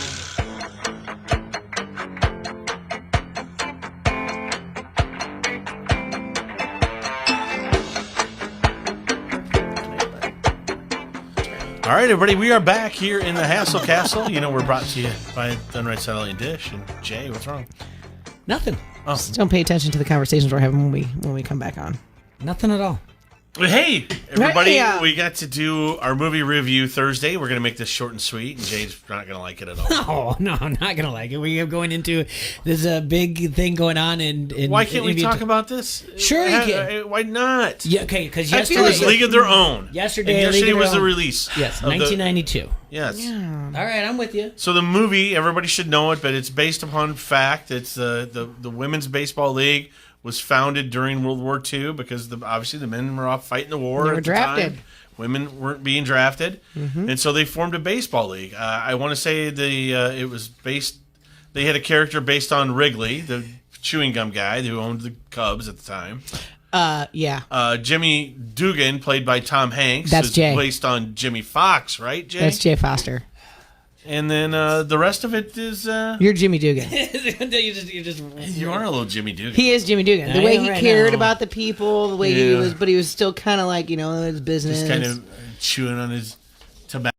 When World War II threatens Major League Baseball, like you said, Cubs owner or whatever else, Walter Harvey, played by Gary Marshall, director Penny Marshall's brother, decides to create the female version of Major League. It's the All-American Baseball League. This was a $40 million budget. It ended up making $132.4 million. There was a TV show that was launched, only lasted one season a year after. John Lovitz was in it. Marla Hooch was in it. Marla Hooch. I think Betty Spaghetti was in it. That was, yes, and her husband George died in the war. Yes. Betty Spaghetti is also, by the way, that's Penny Marshall's daughter. Yeah. Okay, so the movie opened up number 2 in the box office behind Batman Returns. In its second weekend, it dropped just 15%, making only $11.5 million, but it did finish first. It was a commercial success, like I said. The film was well received by critics, and it was preserved in the National Film Registry on December 19th, 2012. In 2005, AFI's 100 Years, 100 Movie Quotes, There's No Crying in Baseball was ranked number 54. Pretty good. Although in the movie it says that they did not do very well till they started, flirting with the crowd, doing little antics like splits, things. Then it became a success. It's not true. It was very successful. But the word in real life. Because that's depressing if that was the case. Lee, you're going to start doing splits around here. You shake your butt, shake your booty. Yeah, we got to get this show successful. I don't think I can still do the splits. Sorry. I'll shake my booty. I can do a somersault. I don't think this movie has changed anyway and aged any differently from when I saw it before. It's great. It's a great movie. Well, it's based on history. So I cried. I cried. I laughed. Yeah. I still have the same emotions. I like when Marla Hooch is singing at the joint. It's my favorite part. When he walked in and he took the telegram and he said, "Give it to me," and they, that's how they announced deaths and walked up and Betty lost it. I lost it with her. Can you imagine? This is like what they actually Why went did you through. go to social media and say that the whole time you thought your daddy was your Kit? Because I strongly disagree. Really? Yeah, Kit. I can't stand Kit. I mean, I can't stand her from the start of the movie to the end. Even when she comes in with, I don't know, 19 grandkids. Yeah, she drives me crazy. Yeah, I don't like her. Well, I'm not her in that regard. 100% Jay with that. Kit was, you had to have Kit in this movie because she was the prick. Well, I only say that I'm Kit more than Dottie because I was always good at sports, but I wasn't the best. And, I was always kind of just there because I was, a member of the team. I wasn't Dottie. I wasn't the one that sold all the tickets. I was just kind of the one that carried the team with everybody else. You're my Dottie. Well, thank you. See? And she was a leader. I don't want to say I'm not a leader, but she left and she's threw the game for her sister to win. I would never do that, ever. Did she, or she accidentally dropped the ball? No, she didn't drop the ball. Okay. The role of Dottie was originally offered to Brooke Shields. Holy cow. But after the writer's strike in 1988, Shields was written out and to be replaced by Deborah Winger. However, she backed out, and then the part went to Gina Davis, who had no baseball background. When you had to try out for this, you had to actually try out for this movie and show that you could play baseball. Right. But Gina Davis, she was behind, and within 2 weeks, she must be very athletic, became one of the best players, and by the end of the movie, was the best player out of all of them. I believe it. I believe it. She's a big girl. She's very tall. She's a lanky Marissa woman. Tomei did audition for this tape of her playing while. She made an audition taped herself playing baseball as Joe Pesci as her coach. It was on the set of My Cousin Vinny, but according to Penny Marshall, she just wasn't a ball player. It didn't fit to the. But I can't see Madonna being a ball player either, though. I think she never. I don't know. Supposedly, Lori Petty and Rosie O'Donnell were the two best players and had hitting competitions. Both could hit to the fences at Major League Parks. Oh, well, I believe that. Lori Petty and Rosie O'Donnell. Kit. Yes, that's Kit, yeah. Rosie O'Fat. But she grew up in the Bronx with her brothers, and she used to play street flat ball, whatever, all the time. She was athletic for sure. Still, my favorite is All the Way May. Why? It's a good movie. It's not. I'm serious. I don't know why it doesn't change any. I watched it with my daughter. My son really enjoyed it. I was like, it's history. It's baseball. You guys will like it. It was good enough. It's okay. It's okay. What's your favorite scene of the whole movie? There's no crying. I guess that's it. Because it reminds. I mean, because just out of the side, coach, as the side of my daughter's look on the side of her face, could kind of look at me like, why didn't you throw it to the cutoff, type of thing. Mm-hmm. And I have those conversations quite a bit. We practiced it. You know it. You understand it. Why didn't you do it? I like it when I like it the time after when she knows, and he's like, yeah, and he points, and he's like, yeah. Do you think? I think, and I've had people disagree with me. I think that Tom Hanks, his character Jimmy Dugan, had something. He was attracted to Dottie, and I think Dottie had feelings for him too. Oh, that was That was they where is it? I think the studio wanted them to have a love interest.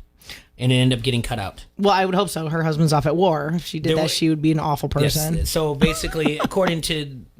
Happens more than you think. Oh, I know it does. I know. Any type of research we have... they call that guy Jody. That's so the studio wanted Jimmy and Dottie to get together. There was even a kiss at one point, but Penny Marshall didn't want to distract audiences with a love story. I think that was a good move. Yeah. Penny Marshall. You can tell there was interest there, but they didn't act on it. Way to go, Laverne. Was respectable. Legitimate movie. Good job. Good pick by you. I wasn't disappointed. I'm not going to pick it apart like Space Jam.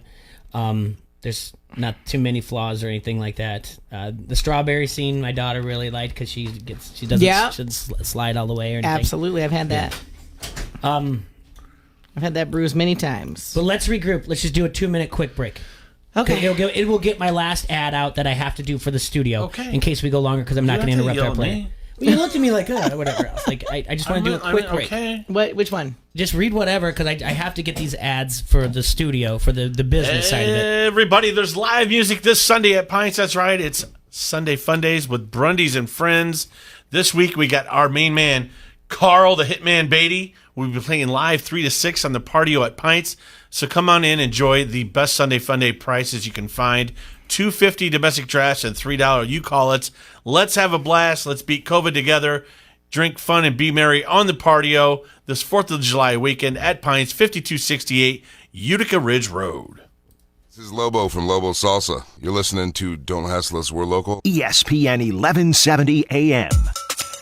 From lines of credit in Chicagoland to equipment finance loans in the Quad Cities to better cash flow in Milwaukee, First Midwest Bank is committed to using our local knowledge and ideas to help our clients get their business momentum back.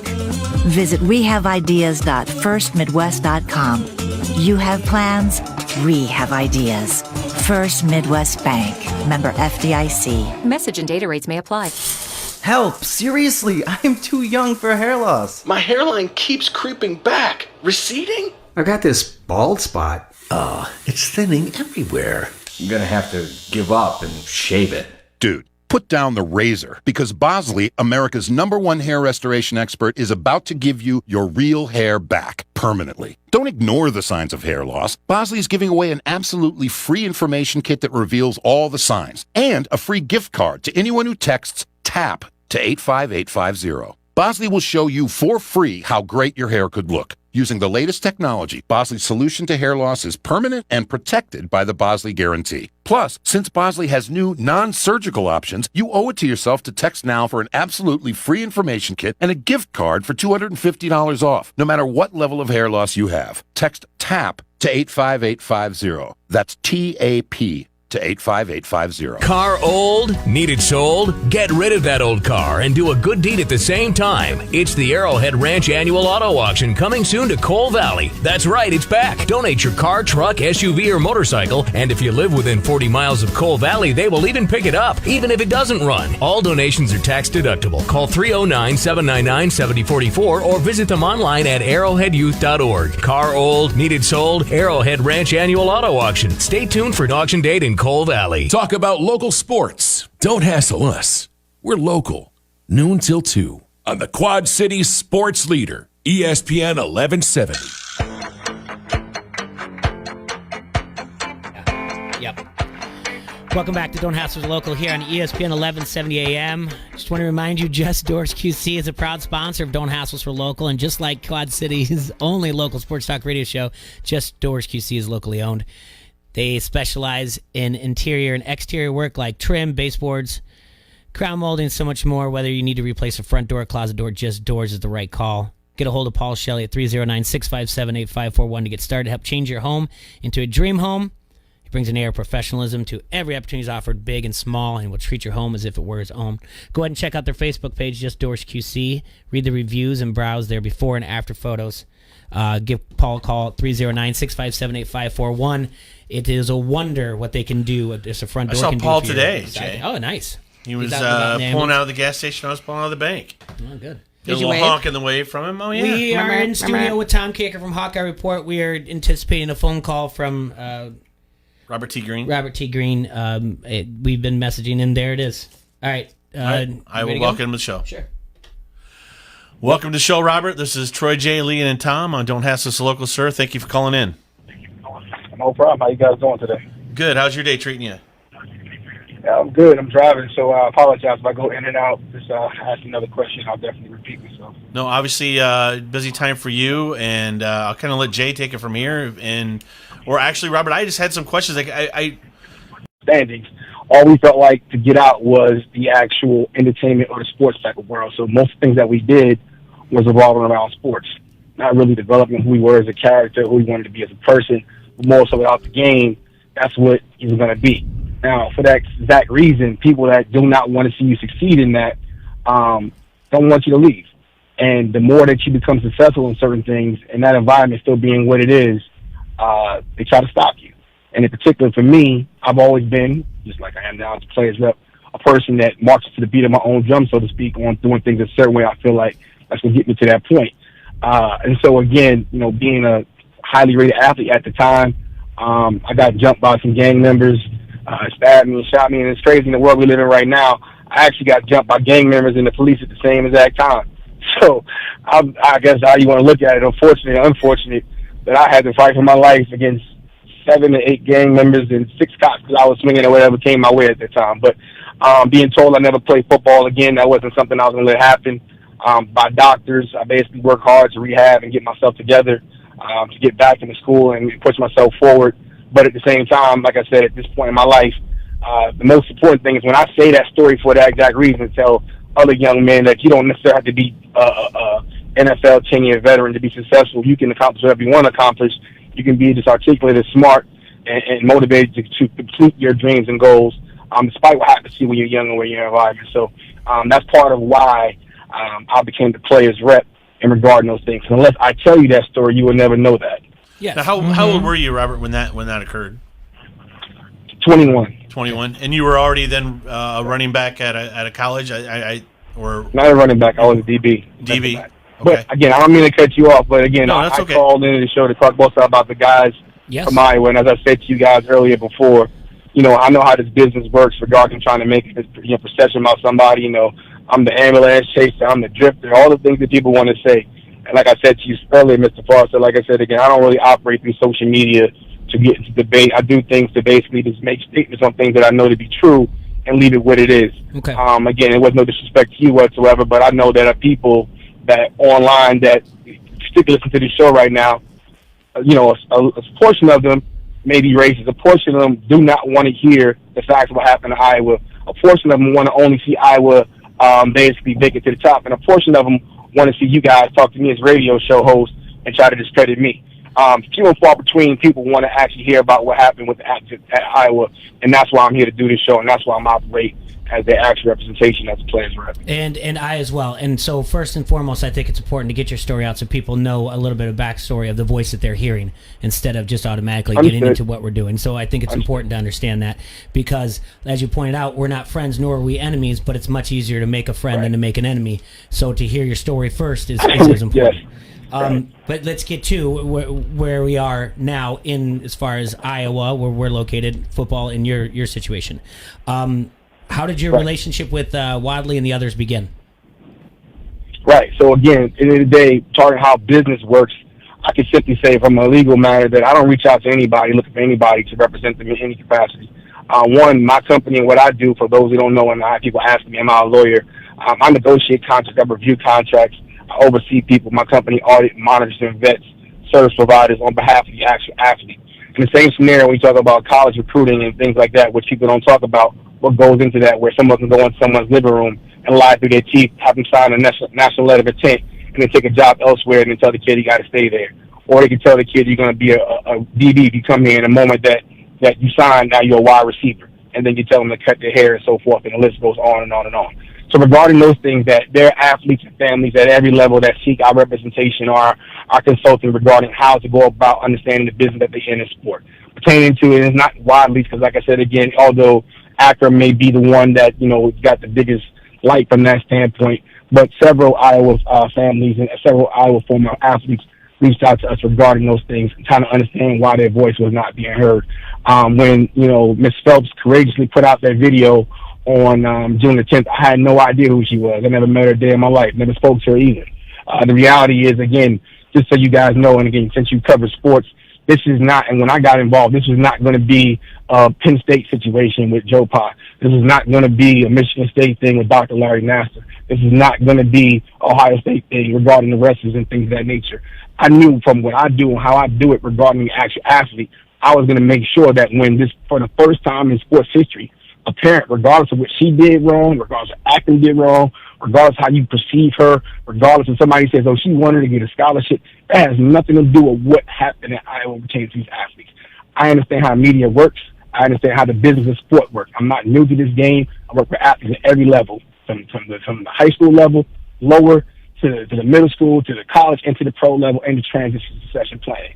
My job was to basically take what they said, and basically, if that's what they said to be true, evaluate it to be true, and then have their voices be heard based on the platform that I have. So I know people don't realize that and think, because I have, since this story, I've gained 100 followers, whoop, whoop. I could care less about that. Again, I do things at a level that some people don't. Again, I don't want to make this about me. That's the point why I said I'm calling. If I tell you some things that I've done in sports business with the people on your line respect me more, no. At the end of the day, that's why I'm not doing this. So when they actually reached out to me regarding those things, I simply asked them what the situation was. Every statement that I spoken out and put out on their behalf was something that was given to me. I saw someone said that, Mr. Parker today, Jonathan Parker, his statement I put out said that I wrote it for him. I'm in business. I don't write anything to anybody. Everything that I say what I mean what I say. And if you go back to my background, when I started this business, no one was supporting me doing what I was doing now, what I was doing then. I'm doing the same exact thing. So this is not an Iowa thing. I'm not, hell-bent on Kirk Ferentz. I'm hell-bent on anybody that basically going to take advantage and discard and disparage African-American athletes or athletes in general. That's the point. I understand what you're saying. It's not just an Iowa thing, but that's what we're discussing here today. I truly understand it's not just Iowa. We all know that, but it is an Iowa thing. Tom? Hey, thanks for doing this. A twofold question for you. One, have you had any contact with Hush Blackwell? You seem to kind of taken an adversarial... That is our point. Correct. That is our point. So, again, the timeline is when again, after the I didn't finish my question. I'm sorry. I didn't finish my question. My question was, have you had any contact with them? Because you've kind of taken a negative stance towards them. And why not? If you have, tell us about that. If you haven't, why not? Again, first of all, that's a legal matter. And two, but I answer this part. No, they haven't contacted us. That's one of the main reasons why we put our stories out. Again, there's been several universities that basically said they're going to make change. The fact is, it's the 23rd day since Serrano Phelps put out that action video, and Iowa, nor have the media asked one question to Kirk Ferentz, anybody else, about what's happened to this action outside to say he spoke to them to make change. It's simple as this. If you was assaulted by someone and that person said to you, okay, now I did that to you, let's talk about how I can make you feel better about that. That doesn't happen that way. Iowa, nor Kirk Ferentz, nor Hush Blackwell basically dictate how their stories are going to be heard. This is not going to be a 15-minute narrated story to say, you know what, that's what it is, let's move forward and go from there. Every single statement that came out from the actual athlete is what they basically brought to the table to us. We didn't seek them. And so the reality is, for the people that's in uproar right now about who I am or about what someone did while I was in school, what he didn't do, it is a shame and sad that at the end of the day, none of them, again, are asking about what's happened at Iowa to them. And that's why we're here again. Okay. Well, let's ask this question because it's kind of the elephant in the room, the accusations that have kind of been thrown around about you. Is there a financial interest? Is there an end game here that is financial for you or those players? End game. I'm a business owner. So, again, you check my background, what Sure. I do regarding contractual situations and regarding what I do, how I go about doing it. That's between me and my company. Regardless of how I do, you should ask yourself that how long I've been doing this. Again, where no one has picked it up and asked me if I was still getting paid to do it. I've done things for over 20 years in a not-profit charity, mental health, intellectual disability situation that you don't get paid for. I've reported states on things they've done with people regarding doing things to them regarding their feces and their medication not being done. All those different things. Whether it is or it isn't, that's not the point here. Once again, I've been on the phone for about 8 minutes right now, and the people that we represent, we have yet to hear about what happened to them. This is why I said, again, I don't need to do a radio show or explain things to get their voices out. I'm on this radio show to explain. Again, you're talking about Hush Blackwell and things of that nature. You guys, they picked up a lawyer that basically spent 20 years as a representation at Michigan State under Dr. Larry Nassar. You guys haven't asked that question. So the reality is, again, this is not something where you can try to paint a picture and go away from what it is. I'm doing this to prove a point, is that at the end of the day, if you're interested in what happened to these kids and their benefit, then we will speak about it. If you're more interested about me, then there's plenty of things you can Google and research and look up for yourself. But that's why I'm here. I'm not here about it. Well, Robert, let me ask you this, and let's steer the conversation then towards the athlete, and let's bring up in particular Akram Wadley. So we're all well aware of Akram's statements as what he was treated like on the campus. Now, talk to the fact that he did have some tweets that were out there that kind of didn't match up with what his statement was. Yeah, make it messy. I understand. So just like you guys work for ESPN right now on a radio station. Actually, we don't. We're independent. We're on an ESPN channel, but we're independent. There you go. Perfect. We're independent. So it's okay. It's okay. Yeah. Perfect. So am I. So perfect. So again, as an independent person of a network and things of that nature, it's like if you guys went over now and went over to the next group, say Sirius XM. The reality is when you work for somebody, you're employed by somebody, which people want to call this education, it's actual work. And again, when you're talking about trying to get that work to get to the National Football League, all these guys are, you're told to actually put on a certain face. Again, when part of the statement said that when he did press conference and interviews, I don't know how many he's done, but at the same time, he was told what to say, not what he wanted to say. So if you think that all of a sudden now that when he did tweet and do certain things, that the reality is when a kid goes to a school in certain areas and he's trying to accomplish a certain amount of things, he understands how this works, at least how it's worked in the past. And the reality is speaking out about your truths, good or bad and negative, doesn't come across well when it comes to the fan base. And I understand that. When you're not in a situation where you feel like your voice is going to be heard, and I'll mention, I think he did one on, I want to say in June, you guys can fact check me, 25th, 2019, he mentioned things about the Gatorade and the Powerade and said only the real ones know. Well, I'll explain what that means to people that come from where we come from. Only the real ones know means that if you went through something that most people don't go through, it's hell on wheels. Now, again, the things he posted out there, if you right now tried to go drink those things and go work out, you will understand what he went through. So no matter how he put an emoji with his hand stopped on his face, it's not right. There's no nutritionist, there's no dietitian that's ever going to sign off on what that was going on regarding athletes, particularly African Americans, on going through those things. Now, like I said, I try not to go into things being personal about people because it doesn't matter. Because I talk about business. But again, we talk about business of strength and conditioning. And again, the realities of 21 years is such. Anything's been happening. I had one of your media persons, I guess, Rob Howe, questioned somebody, reached out to me. A guy named Gerald Leonard from the 04 to 06 class reached out to me. I didn't reach out to him. Talking about what Chris Doyle said to him, how he treated him. Talking about he had a hijab on his head. He had bombs in his shorts. How black he got. He expressed to me how much pain he was in. So when I put that out there, where he was met with, his reporters saying, somebody in his fans, he wasn't even on the team. He wasn't on the team because he wasn't Akron Wadley, the star running back. In college, there's 100 athletes on every roster every year, regardless of the fact. There are guys on the roster that literally do not even go to practice every day. They're there just to get the APR up, annual percentage rate, so coaches can get bonuses on that. Robert, back to that tweet though by Akram, just real quick before we get too far away from that. Sure. At the beginning of that tweet, he was stating how he missed his days. Yeah, being an. I'm not trying to say that whatever he was drinking or eating or the fact of what he was trying to do to get to a weight. He goes, man, I miss those days. I miss that of being there, waking up at 5 a.m., pounding down this, eating that, doing these shakes. Only. So you don't. Only the real people would know, or only the real. I couldn't remember the term he used. The real ones. Only the real ones would know. He's talking about the coaches. He's talking about the players that transferred on that line with him. It seemed to me like he was talking about he missed being back at University of Iowa. That's how I interpreted what he said there. And that's the point, and that's why I'm the players rep here, because that's how people want to interpret it. Again, I played sports. I know what goes into the situation. I played sports too, but I mean that doesn't mean that you're better interpreting that than me. No. Let me explain to you, sir. I played sports. I placed a call to NCAA 20 years ago with circumstances just like this. They just haven't returned my call. So once again, I'm not here to explain to myself or basically make myself seem like I have to explain what we're doing regarding them. We know how these things go. He's not the first athlete. This ain't the only school. But the reality is when the media at large basically goes out their way to just basically try to pick apart these things instead of go back. It's been 23 days. When someone says you've been going through something for 21 years, possibly as a whole, going back to 04, and yet every other question is about, well, this kid said this and said that on Twitter. That lets you know how serious this actual so-called investigation is going to be. You took 3 kids when someone said that you've been going through racial treatment to speak on your behalf. It's been 23 days that since that actual statement was made, that the so-called change is being made, there's nothing that's came about it. When I put out something yesterday, I believe, he said, or Iowa said they're not going to verify under verified sources. Once again, that's condescending, that's arrogant.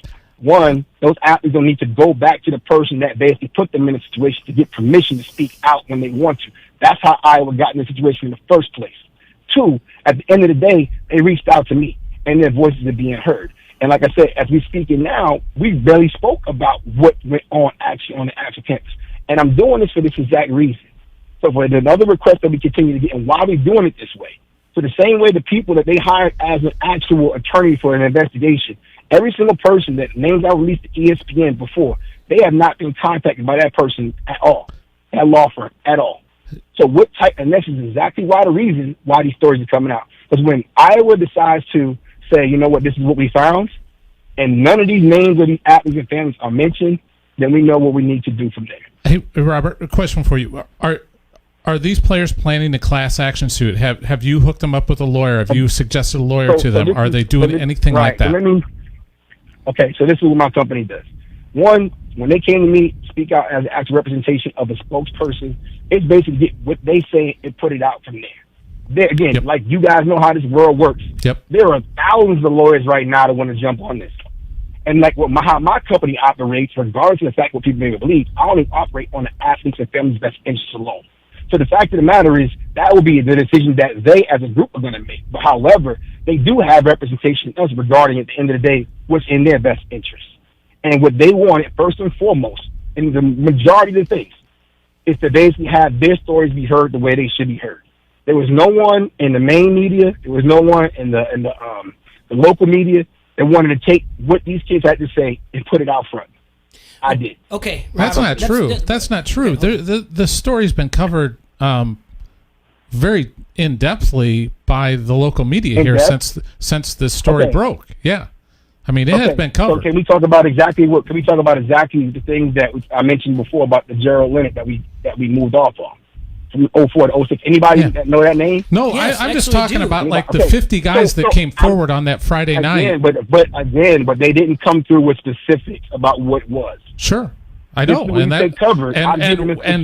many of us reached out to those guys to ask for comment, and most of them have said they don't want to say anything. Is the end game here to get Kirk Ferentz? Is that the end game for you, for that group? For who? For me? The end game no, not for you, just for the group. No, the end game is for any athlete, particularly these group of athletes, to never have to go through that again. The end game for this group is to make sure those current athletes that are there now will never have to walk on eggshells. You remember the guy when he first did the press conference? Yeah, I understand. And all the guys in media. What's his guy name? Kelly, I believe, was last. And he said, at least now I feel like I can walk without looking over my shoulder. That was a layup. Yeah, Ivory Kelly Martin was the kid. I asked him the question. Yeah, nobody. I asked him the question. Nobody asked him a follow-up on what he mean by looking over his shoulder. Why would you have to follow that up? That's pretty much. I understand what he's saying. I don't have to follow. He has to look over his shoulder. I understand exactly what he's saying. That's the point. That's why these stories are coming out. So again, you're going to take your interpretation and what you want to say and put it out the way you want to put it out, and that's fine. That's your right. Have you reached out to Iowa? Have you reached out to Kirk Ferentz or Iowa to kind of address some of the concerns that you have and that the players have? I don't work for Iowa. I don't have concerns. I told you, I didn't reach out to these. But if you represent the players, you should reach out to the coach and express your concerns. No, see, that's that's what you're wrong. Again, these are grown men and women. The coach, they're the reason why the coach got paid, not the other way around. That's what you guys need to understand. The coach don't mean father or overseer or basically do as I say when I say. That's the problem right now. The end game is this. The actual perception about what these young men sign up for, with all these stories that came out when they didn't get told about their hair being cut, when they wasn't told they had to basically not have tattoos, when they were told that they basically couldn't do certain things with certain places with certain people. They wasn't told all those things. And so now these things are done to them, they don't go back 10, 5, 6 years later and talk to Kirk Ferentz and say, oh, yeah, please forgive me. Can I speak on it now? It's not going to happen. Well, I was referring to you reaching out to the coach as you being the player representative. Exactly. So, again, I don't work for Kirk Ferentz or Iowa. I know you work for the players. So why would you not reach out to the coach as a representative of the player and try to help educate the coach? Former player. As you represent the former players, how can you not? Why would you not reach out to the coach and help educate him on what he's doing wrong? Maybe you should think about the fact that if after 21 years, you're telling a coach that's getting a committee of players and things that went through how he's going to basically tell these guys how they're going to heal from this standpoint. After 21 years of getting it wrong, I don't think he want to be educated. Robert, I do what I need to do on behalf of them. Robert, I'm only on this radio show today because of the fact that after the fact of things that came out the way they did, that now is at a point where everybody knows what their stories are. That was not the case 23 days ago. Like I said, the Gary Barter said it would be done in not months but weeks. It's going on 23 days now since Sharonda has spoke out. Again, weeks. None of this from the parent standpoint matters. The end game when you talk about getting the message out and making sure it's heard, and also that is the end game. Okay, that is the critique of the media. Telling the kid that he has a bomb in his pants, telling the kid you shouldn't be wearing that, telling the kid you can't have these things on, creating a process where you basically make the kids feel insignificant about who they are should never and will never happen again. Why? Because, like I said, the end game for me, I'm sorry? Why not create your own media outlet to report these things instead of get these kids together to create almost a class action thing? And again, why you ask me why? Again, it's back to me again. Why don't you guys take the things that I put out there on their behalf and go ask Iowa and Kirk Ferentz, did these things happen? Why don't you ask them when the JP put his story out today, why did he call him a black dumbass? We did ask Kirk Ferentz. We did ask Kirk Ferentz about the Akram Wadley story regarding the mask that Akram put out early on, and he said that was addressed. He had addressed that to Brian privately. Okay, he addressed it again. That's what he addressed it privately. Yeah. That's the problem with this business. You guys don't have no problem with 45-year-old men want to have private conversations with 17, 18-year-old kids that are impressionable. I do. Again, I've been through this process. So again, it's not to sit here to try to explain myself and make you guys accept me for who I am. I'm simply to say that the things that we talked about, when I said before, when JP said that he said this black dumbass player, like I said, was trying the whole team, coach is still there right now. You guys can get up the phone with me right now and go call them and ask the same thing. Why don't you ask them? You say that you reached out to players and they didn't want to comment. The reason why players don't want to comment because of the things that you guys are trying to do with me right now. And I'm fine. And I'm with you. Well, I don't think we're trying to do anything. We're just trying to get the truth. I'm with you on your message. The truth is this. The truth is this. You said he spoke to him in private. That's not the truth. That's what he told you. When you tell me I'm misinterpreting things, you misinterpreted what that said. Coach said that he pulled Brian Ferentz, the assistant coach, off and addressed it with him privately. So you're saying that Kirk is lying. Very fair. Very fair. So let me say this. So as an advocate, athletes, whether he talked to them or not, that's not acceptable to us. Okay. Meaning, like I said again, at the end of the day, what you talked about, how is making sure it's never going to happen again, because Coach said 21 years and all these athletes that came out. Like I said, I didn't seek them. The fact is that there's so many that came out, and you still sound like right now, and my ears are not correcting me, that we're defending Brian Ferentz. No, and can I get to him in a second? Yeah. No, so again, so go say to him, again, if you are an African-American man, and you were a father of an African-American son, and some coach regardless to call your son a dumb black ass, would you want him to come play for you at Iowa? Absolutely not. And as a father of any child, I wouldn't want my son or daughter to play for that man. Exactly. You bring up the message right there. But the players give you the message. How much in a pre-release statement? How much do you do editing before you release that statement? I don't edit anything. That's the point. It's not my job to edit. So once again, that's disrespectful. What are you saying, editing? Every statement that goes through my company, when I say things, is their voices, not mine. And the reality is, again, you talk about editing, and you say, well, I spoke to Brian first. How many editing did that go into that actual statement? Because he didn't say anything. Hey, question for you. He said absolutely nothing. Did you contact Ricky Parks, a running back from Florida? Did you have direct contact with him and speak with him? No, sir. Okay. Speak with him, no. So let me explain what pre-posting is so all you fans will know from this standpoint. Okay, sure. I just have to ask these questions. I'm not accusing you of anything. You know what I'm saying? I'm just asking the questions. We good. Hey, guys, we good. I love this. Okay, that's good. This is what true representation is of the actual athlete. Because like I said, I didn't become the player's rep because I had nothing else better to do, and I wanted to be called a drip or whatever name they come up with that day. I'm good with it. What this is that basically at the end of the day, part of my job as a player and my company is to evaluate what's in the athlete's best interest. That's what my company gets paid to do. So the reality is, if I see something going on in a certain place that's not addressed, and it goes all the way up. So if someone says, you know what, I'm interested in going to these schools, what do I need to know? What does the NLI stand for? What does the actual transfer report look like? What is the situation? How many guys came here before me? It's a situation that goes on where a coach is there and he's going to leave. Is he going to get fired? All these things I and my company have access to. That these coaches, when they come in the living room and smile on their face, they do not disseminate information to those actual families. But they do send people in and tell them what they want to hear, but not what they need to know. Robert, I think my company does not make that happen. Robert, I think everybody here wants to hear these stories and wants these guys to feel free to speak up and share their truth. The concern has been, what's the motivation? What's the end game? And I still don't understand that. I don't know what. I just told you the end game. Kirk Ferentz will never, or any coach for that matter. Well, he's been addressing this. Ever. Yeah. No. He's what he told you. No. See, once again, that's what he told you guys. We've been addressing it. That's why we're talking now. That's what the players said. They said they addressed. What players? Not the ones the that current players. Kayvon Merriweather and Ivory Kelly Martin. All those players have come out and said that they're addressing it as a team, Robert. Right, and again, the guys that came before them were on that team, and they don't get that same type of courtesy. As Kurt Ferentz said several times, he's looking to move forward. That's great, move forward, Kurt. But the things that happened to these guys back when, that's not been addressed. Then what is the end game for those guys? What do you want them to do?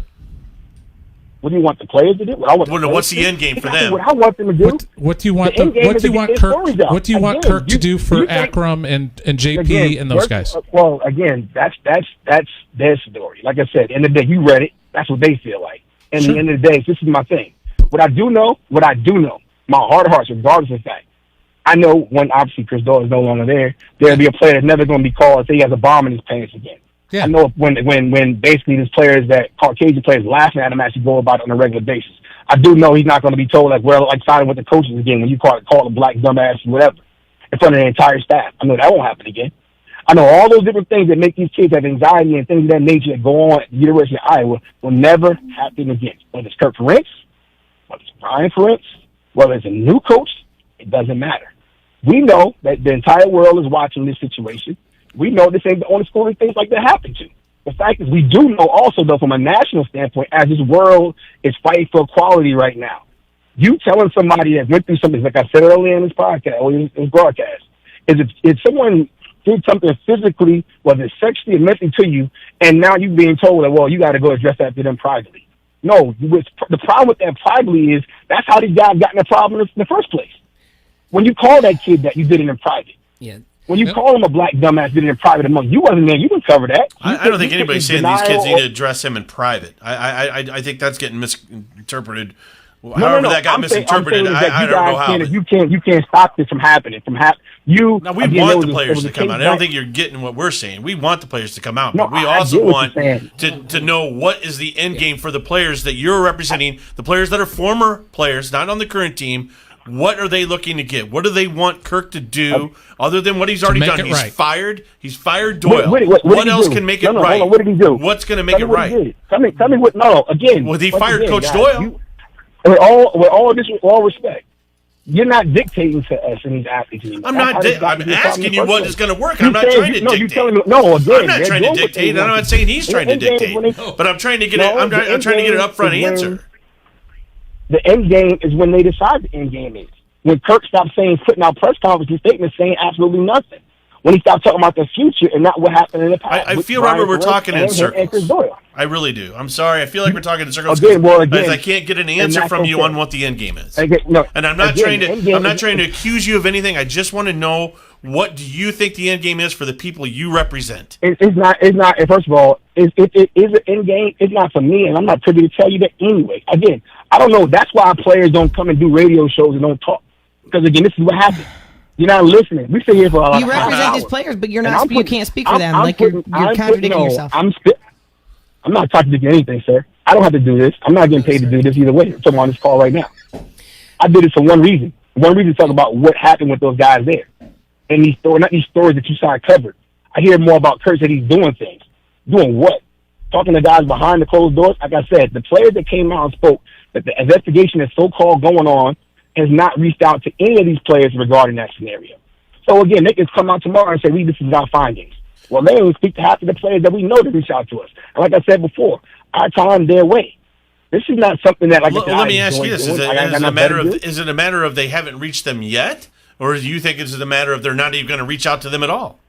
Because what if let's just say tomorrow, what if tomorrow they reach out to them to get their statements and get their story?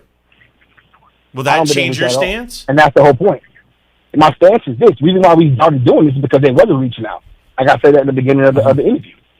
Is that when you, just like in 2011 or whatever it was, I got that other so-called independent investigation that found this person unguilty of things. Maybe if they found something back then and some of these stories came out then, it would have kept to the guys that went from 2012 all the way up from going through what they went through under that same regime, but they didn't. So once again, you're not going to be able to sit back here and try to explain to us how they need to go about doing their things at the University of Iowa. They had their chance. And the fact that Kurt Ferentz, after 21 years, is still basically saying things like, unverified. Trust me, players reach out to me at every level. I don't reach out to them. Okay. And again, if I wasn't good at what I do for them, I wouldn't be here right now. Yeah, and the fact is, you're going to be arrogant enough to say, you're going to be arrogant until you ask me about Ricky Parks. If I say something as a player's rep, it's for one reason, if somebody listens. Because I know what I'm talking about. So if you can decide not to listen if you don't want to, that's fine. And you keep asking about the end game. There ain't no end game. It's these young men's lives that would change dramatically, not unfairly. Well, let me use a different word then. What's going to resolve the situation then? Let's use a different word. Let's use different terminology. What's going to resolve the situation in your eyes? Perfect scenario is that, one, Kurt Ferentz admits the faults that he had in this scenario. His first thing he did was, what made this thing really blow up was he said he had no knowledge of it. And again, you guys cover sports. If you know sports and you know coaches, they know everything. The fact that you even let that go is amazing to me. He didn't know. That's why these players are so livid. That's why the parents came out the way they came out. Because he told a bold-faced lie based on all the things that they tried to do for that school, that university, under him, even though they didn't like it. For all the guys that transferred, that were African-American and disparaged, all of them. And they turned around and said, when this happened, and all he could have said was, what he could have said was, you know what, I'm an old-school coach, and at the end of the day, I was raised a certain way. You know, I don't pay attention to what's going on social media like that. It's a big thing, I guess. You know, like I said, again, I got a bunch of young guys out there, and I have to stay in touch on what they actually go through these days. That is something that I'm going to address, and it's my fault. You know, for the people that work underneath me, I didn't do a good enough job explaining to them this is how they need to be treated. And that falls on me. Done. This ain't happening right now. He didn't do that. He went out there and said, I'm not aware.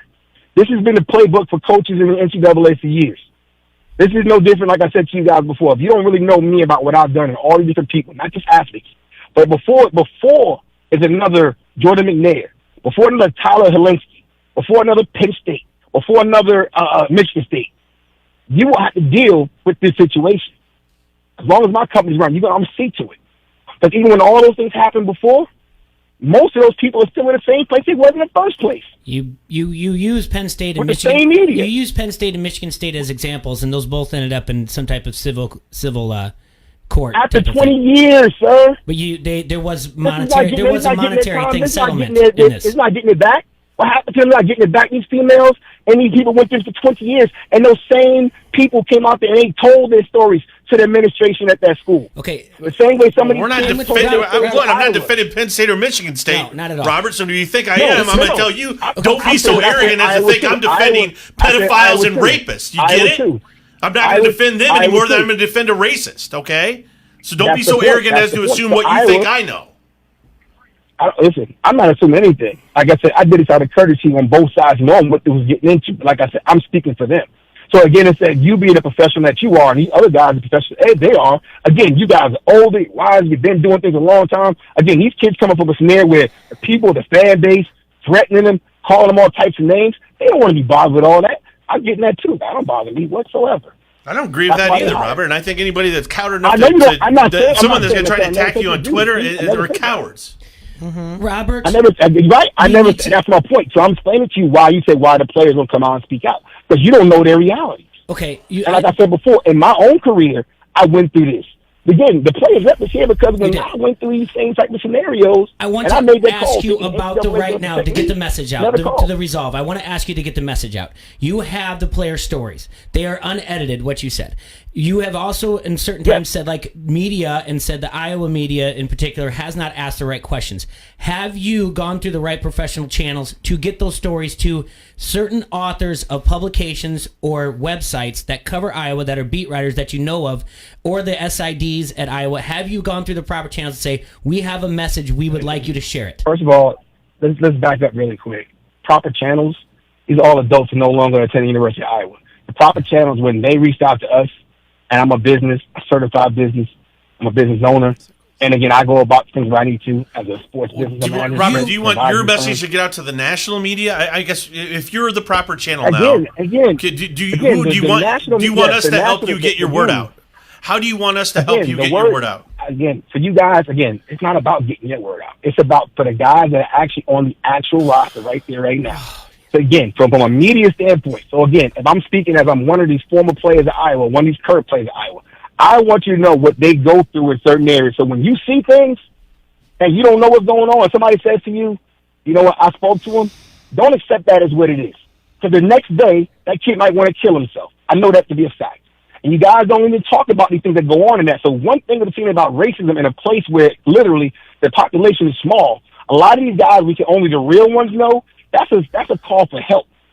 That's my background too in mental health. Robert, I want it to get out, and I want to help you get it out. I want you to get it out. But sir, how you help me is by the fact is that, like I said, these people that spoke out and their unedited statements on their stories, it's simply for the fact that when this so-called firm was, 20-something days ago put on place, when Gary Barter said what he did, they have not reached out to any of us. And therefore, for that reason, like I said, I reiterate, he could have said, I was wrong, this happened to these guys, and this is what it is. I accept responsibility for it. I'm that. I should have known better. I should have been overseeing my son more than that. I was aware. I don't think anybody disagrees with you, Robert, on that situation. But you know what? No, but nobody's ever, but Kurt Ferentz has answered that yet. And these same kids, and I tell you why it's happening this way. Because these same kids that basically try to suck it up for Iowa and watch the same fan base beat them in their head, left and right, trying to make it seem like they some villains and stuff. They didn't ask for any of this. Their scholarship, when they came to Iowa, they didn't expect any of these things. See, when you talk about how these people call and they cry and they complain and they curse, I hear all those things. I hear it. But you know who don't hear it? The same people that came and told them, we're going to be family, we're going to be great, we're going to take care of you. No, it don't work that way. It never has. It's called recruiting. What goes on in recruiting? We have another hour. I'll break that all down for you. I created a world and trademark called sports trafficking. So the reality I would love to sit down and talk with you about recruiting. I cover recruiting. I know. I would love to get in. I think it's a dirty business. We've had many athletes on this show, and we directly ask them about that. That's why my company is here, because I know exactly where all these people are and how they operate, and they know I know. So I ask yourself these questions. You guys are brilliant. Again, I appreciate it. You're the first person to ever call me brilliant, so I want to thank you. No. Well, again, as these things continue to mount, they'll let me know what the end game is. And whatever they want to do, I'm going to support them wholeheartedly. Again, before this situation happened, like I said, gentlemen, I'm not hurting for anything. You didn't know who I was. I had 100 less followers, 3 weeks ago? Y'all, they can all drop me now. Honestly, when somebody talk crazy on social media, I don't really get on that much. I block them, so I don't got time to read through that. I'm trying to educate myself. Oh, social media is the worst thing in the world, Robert. And to your athletes, I got blasted. My advice to your former athletes or current former Hawkeyes, however you want to state it, that ignore the idiots that are on Twitter, Facebook that are attacking you, because those are a small portion of the people that truly want to know what's going on. Because to this day, I still want to know the truth. I want the entire truth to come out. Can those people speak out then? Because they can come on this show and speak out anytime they want, Robert. This is not. They can come on this show and speak out and tell their story anytime they want. Because this is our show. That basically, I'm talking about the fans that you saying that are a bigger portion. What I'm saying is the majority of them are not speaking out, while the minority is doing all types of things to make it even worse in the first place. And once again, Iowa as a school has not came out even address what happened to these kids. So if you want the truth, how is it that the fact you saying that we're going to do an independent investigation when, again, you said you didn't know what you was doing? That's a bold-faced lie. That's where the end game is. It stops there. You know, you're part of it. And at the end of the day, I told you what he could have done. What could he have done? I told you what could have done. I could have done it. You could have done it. But arrogance and disrespect and lack of empathy for those that these things happen to is why we're here right now. So when I say things the way I say about this actual program in school, I don't care what school it was. If another person, and it was Big Bird, if the same situation happened and it came across our desk, I'm going to come at it the same exact way. I don't need to ask Kurt Ferentz of Iowa to do what I'm doing regarding these athletes and their families. Representing them and speaking on their behalf and basically saying, okay, this is what it is what we do. We're the only ones that do it. The national media, when I'm talking about the NCAA, as we're going through a pandemic right now, are telling kids to come out there and sign waivers that they call pledges because they think they don't know any better. Yeah. We do. And we're the only ones telling them that. And that's a fact. And we're the only ones legally telling them that because at the end of the day, everybody knows we work as the player's rep. There's enough people in the neighbors on the other side to support the industry.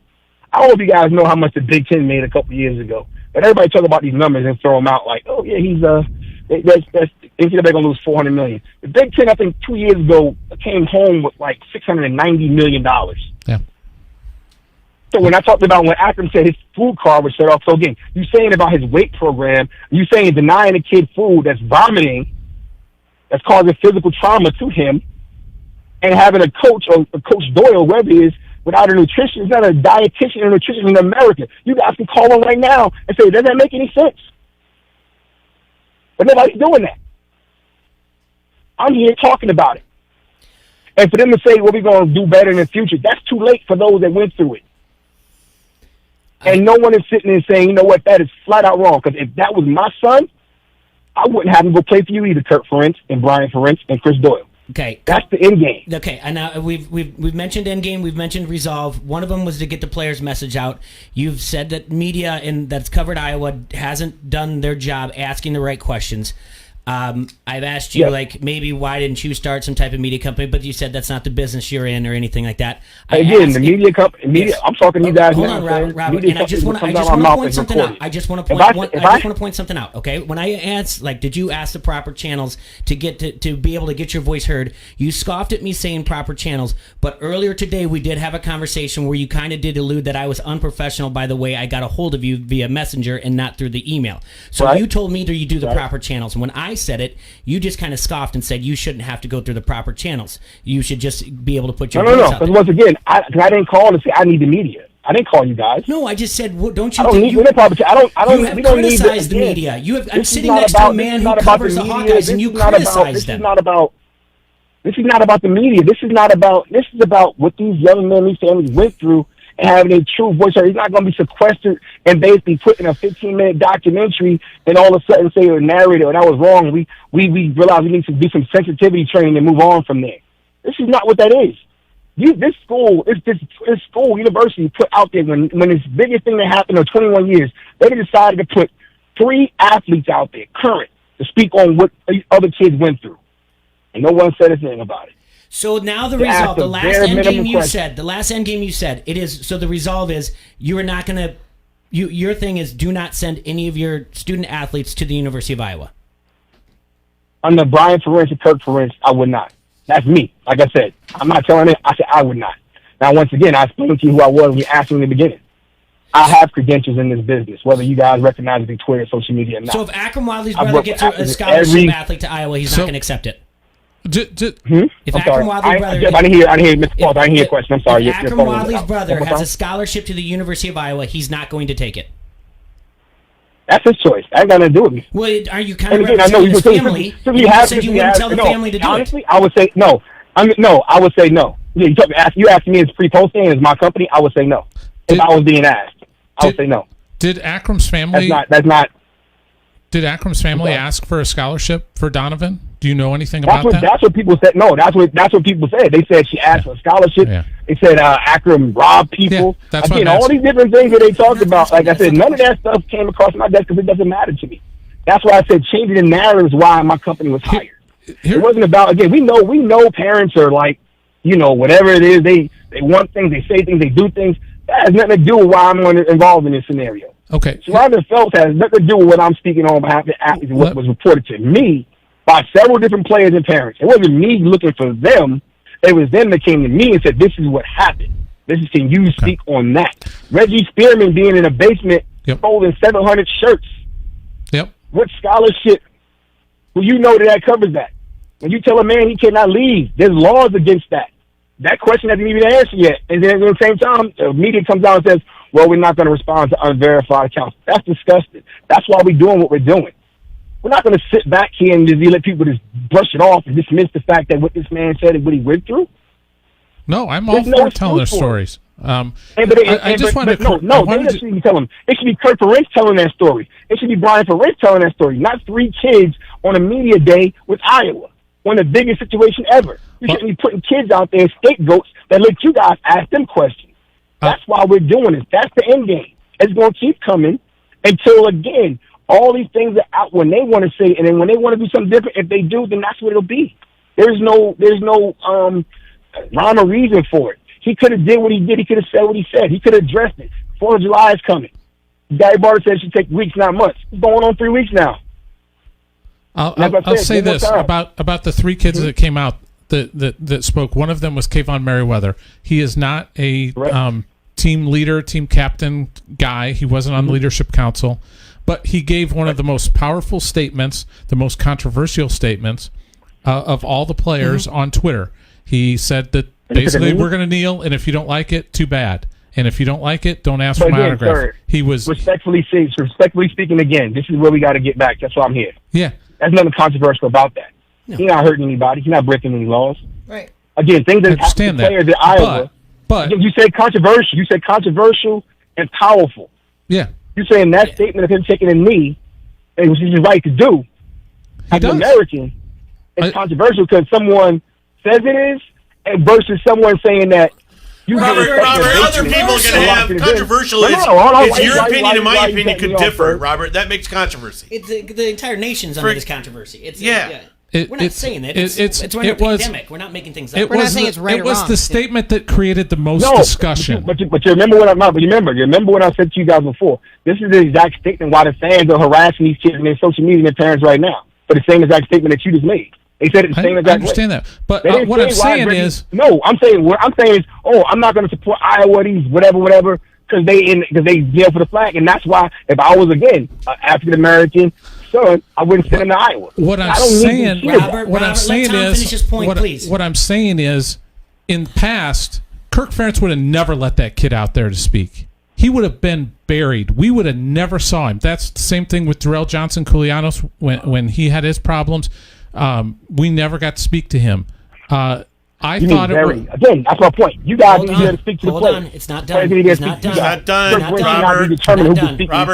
Not done, Robert. No.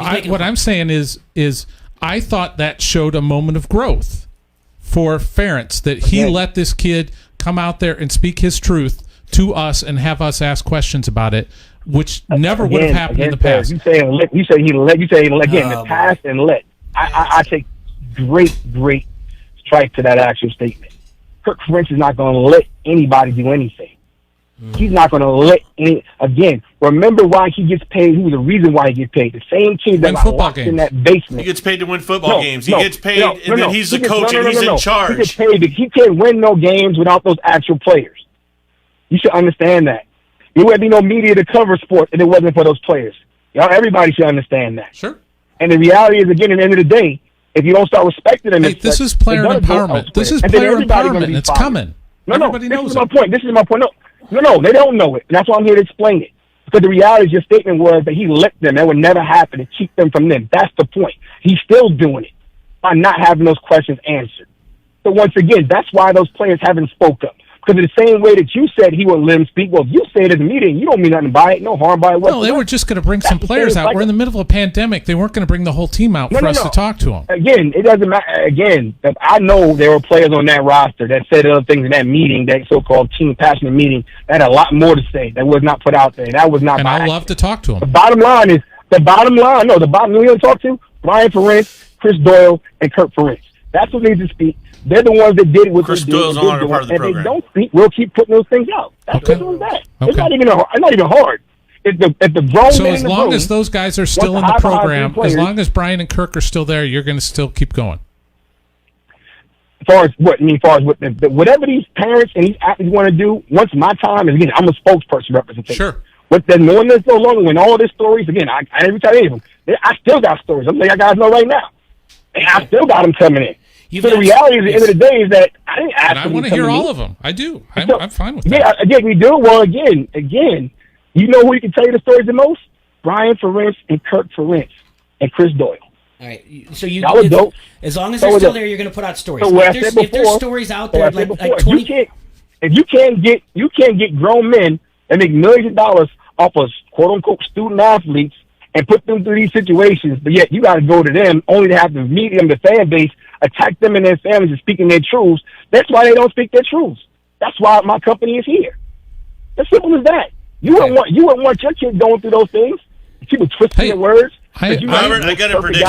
I agree. I got a prediction. You won't be around as soon as this fire goes out. That's my prediction. Who won't be around? You won't. What You fire? won't be here talking anything about Iowa football as soon as this fire goes out one way, shape, or the other. Whether it's firing to Kirk Ferentz, the firing to Brian Ferentz, if there's going to be another regime that comes in and takes over, when the fire's out and there's not a story to talk about, I believe in my heart of hearts you will be not there. I don't. Okay. This is just me, and I gave you an hour of time to convince me otherwise. But I do believe 100% you have money motivation in this, and your true goal is not to represent these players and get the word out. It's to talk circles on the show. And sir, I'm out. Have a good day. Goodbye. All right, that's just Okay. cheap. Right? That's not. Guess me. what? That'll be the last interview I ever get. Robert. Keep reading the story. Robert. Thank you. That'll be that. Yeah, Robert. All right, listen. That's not our story. That'll be. I'll make sure to add this to the list. Add what to the list? Yeah, I know. That's unfortunate. Oh Well, I appreciate well. I everyone thought that would stuck happen around. earlier than it did. Yeah, he lasted a lot longer than I thought he would. Yeah, I appreciate everyone that stuck around, and we went 23 minutes over, and to be honest with you, I kept it going on Hey, make sure live assist and everything else. But You log this. Can I'll put this up on social and everything too. We can cut it Facebook. down. Yeah. You don't need to. I'll tell you what moment it starts, and people can fast forward and everything else. People want to listen to this. That was stressful. We got there's a lot going out there. We're getting a lot of. I was stressed out. He called me sir, by the way. I don't know. Like I couldn't get at the end because he said as long as they're still there, he's going to put the stuff out. And I did have a good question from David Eichholt, who said you should ask him why they promoted 24/7's initial story about Akram. Proceeded to block me after I fact-checked his Facebook Live and then blamed the media. And that's what I want to say. If he says, I'm going to keep putting things out there as long as Coach Ferentz and Brian Ferentz are there. But the thing is are we putting out the right things? And there was four of us in here, a lot of voices, a lot of angles, and a lot of intersections that just actually run parallel. They never get anywhere. I never got anywhere with him. I appreciate his time. I want that to be known. And I want him the chance to answer these questions that everybody has on their mind. But he doesn't answer any of them. He's talking circles. He voiced it from the beginning, in the middle, and in the end. Yeah. It was, I'm not here to answer questions. I don't have to justify what I'm doing, and I don't need to do this. I'm just here to be a voice. But the thing is, that's fine, and I want to hear from those players. I'm a voice for these players, but then he's like, but I can't speak for them. Well, then you're not a voice for these players. We have an open deal where it didn't make any sense. He can sit there and say media, we do this and that, but that's not what we've. That's not really who we are, even though we use ESPN for this. It's not. It's not. Well, it's just like the Kayvon Merriweather stuff. I'm like, ask anybody who's covered Iowa for more than 10 years. That kid would have never been out there to speak. And he said, let him, but he doesn't. He's not understanding that. That shows that it's changing. The atmosphere is how it was, and he wasn't listening to that point. You had a very good point of like they are opening up, they're allowing Twitter. They're saying, hey, voice your concerns, voice whatever you want, and we're going to put it in a format that looks good. Was it crappy before? Yes, there's hundreds of stories, but.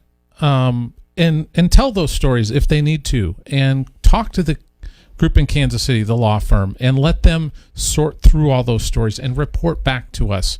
And if you don't get a satisfactory answer at the end of that, then take it to the streets or whatever you need to do to get a resolution. But if you want it to be heard on the record for the public, go to Hush Blackwell and let them hear your story, hear your truth. There's an opportunity there for you. But he's badmouthed them out of the gate. Yeah. And he did tag recruit. He doesn't want to be challenged. He wants everybody to agree with him. He doesn't want any... And then say that you're part of the problem, you're not listening. Exactly. Else, and I'm not part of the problem. Professional and I refuse to have that. victim mentality. All we did was sit here and say, we want to hear these stories from these guys. Right. We're supportive of them. Tell your truth. Exactly. So, Tom, I appreciate you coming in. I really do. I'll send this to you. We'll do whatever we can do out of this. And I guess the only thing is we've got some things on Twitter. I'm going to, if there's any type of... Todd Bromelkamp says thank you, and he's going to send you an edible arrangement for Christmas. Todd messaged me. I'm going to tell him that you want edible underwear instead. Does he ever remember how I fanboyed? Eat him on air? I wonder if his wife ever tells the story when I fanboyed out sitting by him at the Chuck Long charity thing. Todd's the best. Todd's the best. Anybody that asks us anything, Tom, I'm going to add you into this because there is some other media outlets that might ask like transcripts or whatever else or what our thoughts we're were. gonna put up. You're gonna put this up, and we'll it's already up on share it Facebook widely. Live. I'll just share it to you. We'll You got a lot of fans on the thread there, Tom. So I appreciate everyone who stayed extra for this. We went 27 minutes longer. We actually stayed on radio. I don't know if it went over. And I appreciate Robert staying extra and talking to us about this. 100%. I really do. I really do. I will message him and thank him for his time. It was not T-Roy can have those moments. Those aren't my moments, and that's not what this show is. But That's what a cowboy fan. He's allowed to do that, and unfortunately, that's what ended the interview. But I will reach out to him and thank him for his time because never in my life did I think we were going to get 53 minutes out of him. So yeah, that was amazing. I hope Todd can have him on the air. I hope Pat can have him on the air. In Robert's defense, not in defense, in future interviews, if he does. And other ones you guys hear badmouth this thing, he did say he loved being here. Yes. To us. He said he enjoyed having conversation going back and forth. Yeah. So if anyone hears interviews later and he refers to the time here as being terrible, he's not telling the truth. Yeah. And We've got I'll transcribe it if you need to. Well, I have a feeling he contradicts himself often, but that's just my opinion. So I will. right. You guys, thanks for staying. Guys. Yeah. Thank you. Happy Sitting around Thursday. town, Of always course. a pleasure. Guys, we're not in tomorrow, God, and I'd love to recap this, but I gotta go have a beer. That's right. Yeah, we'll see you on Monday. Those were our early few. 4th of July fireworks. Yeah. Thank you, everybody. Enjoy yourselves, Quad Cities. Really does matter to me.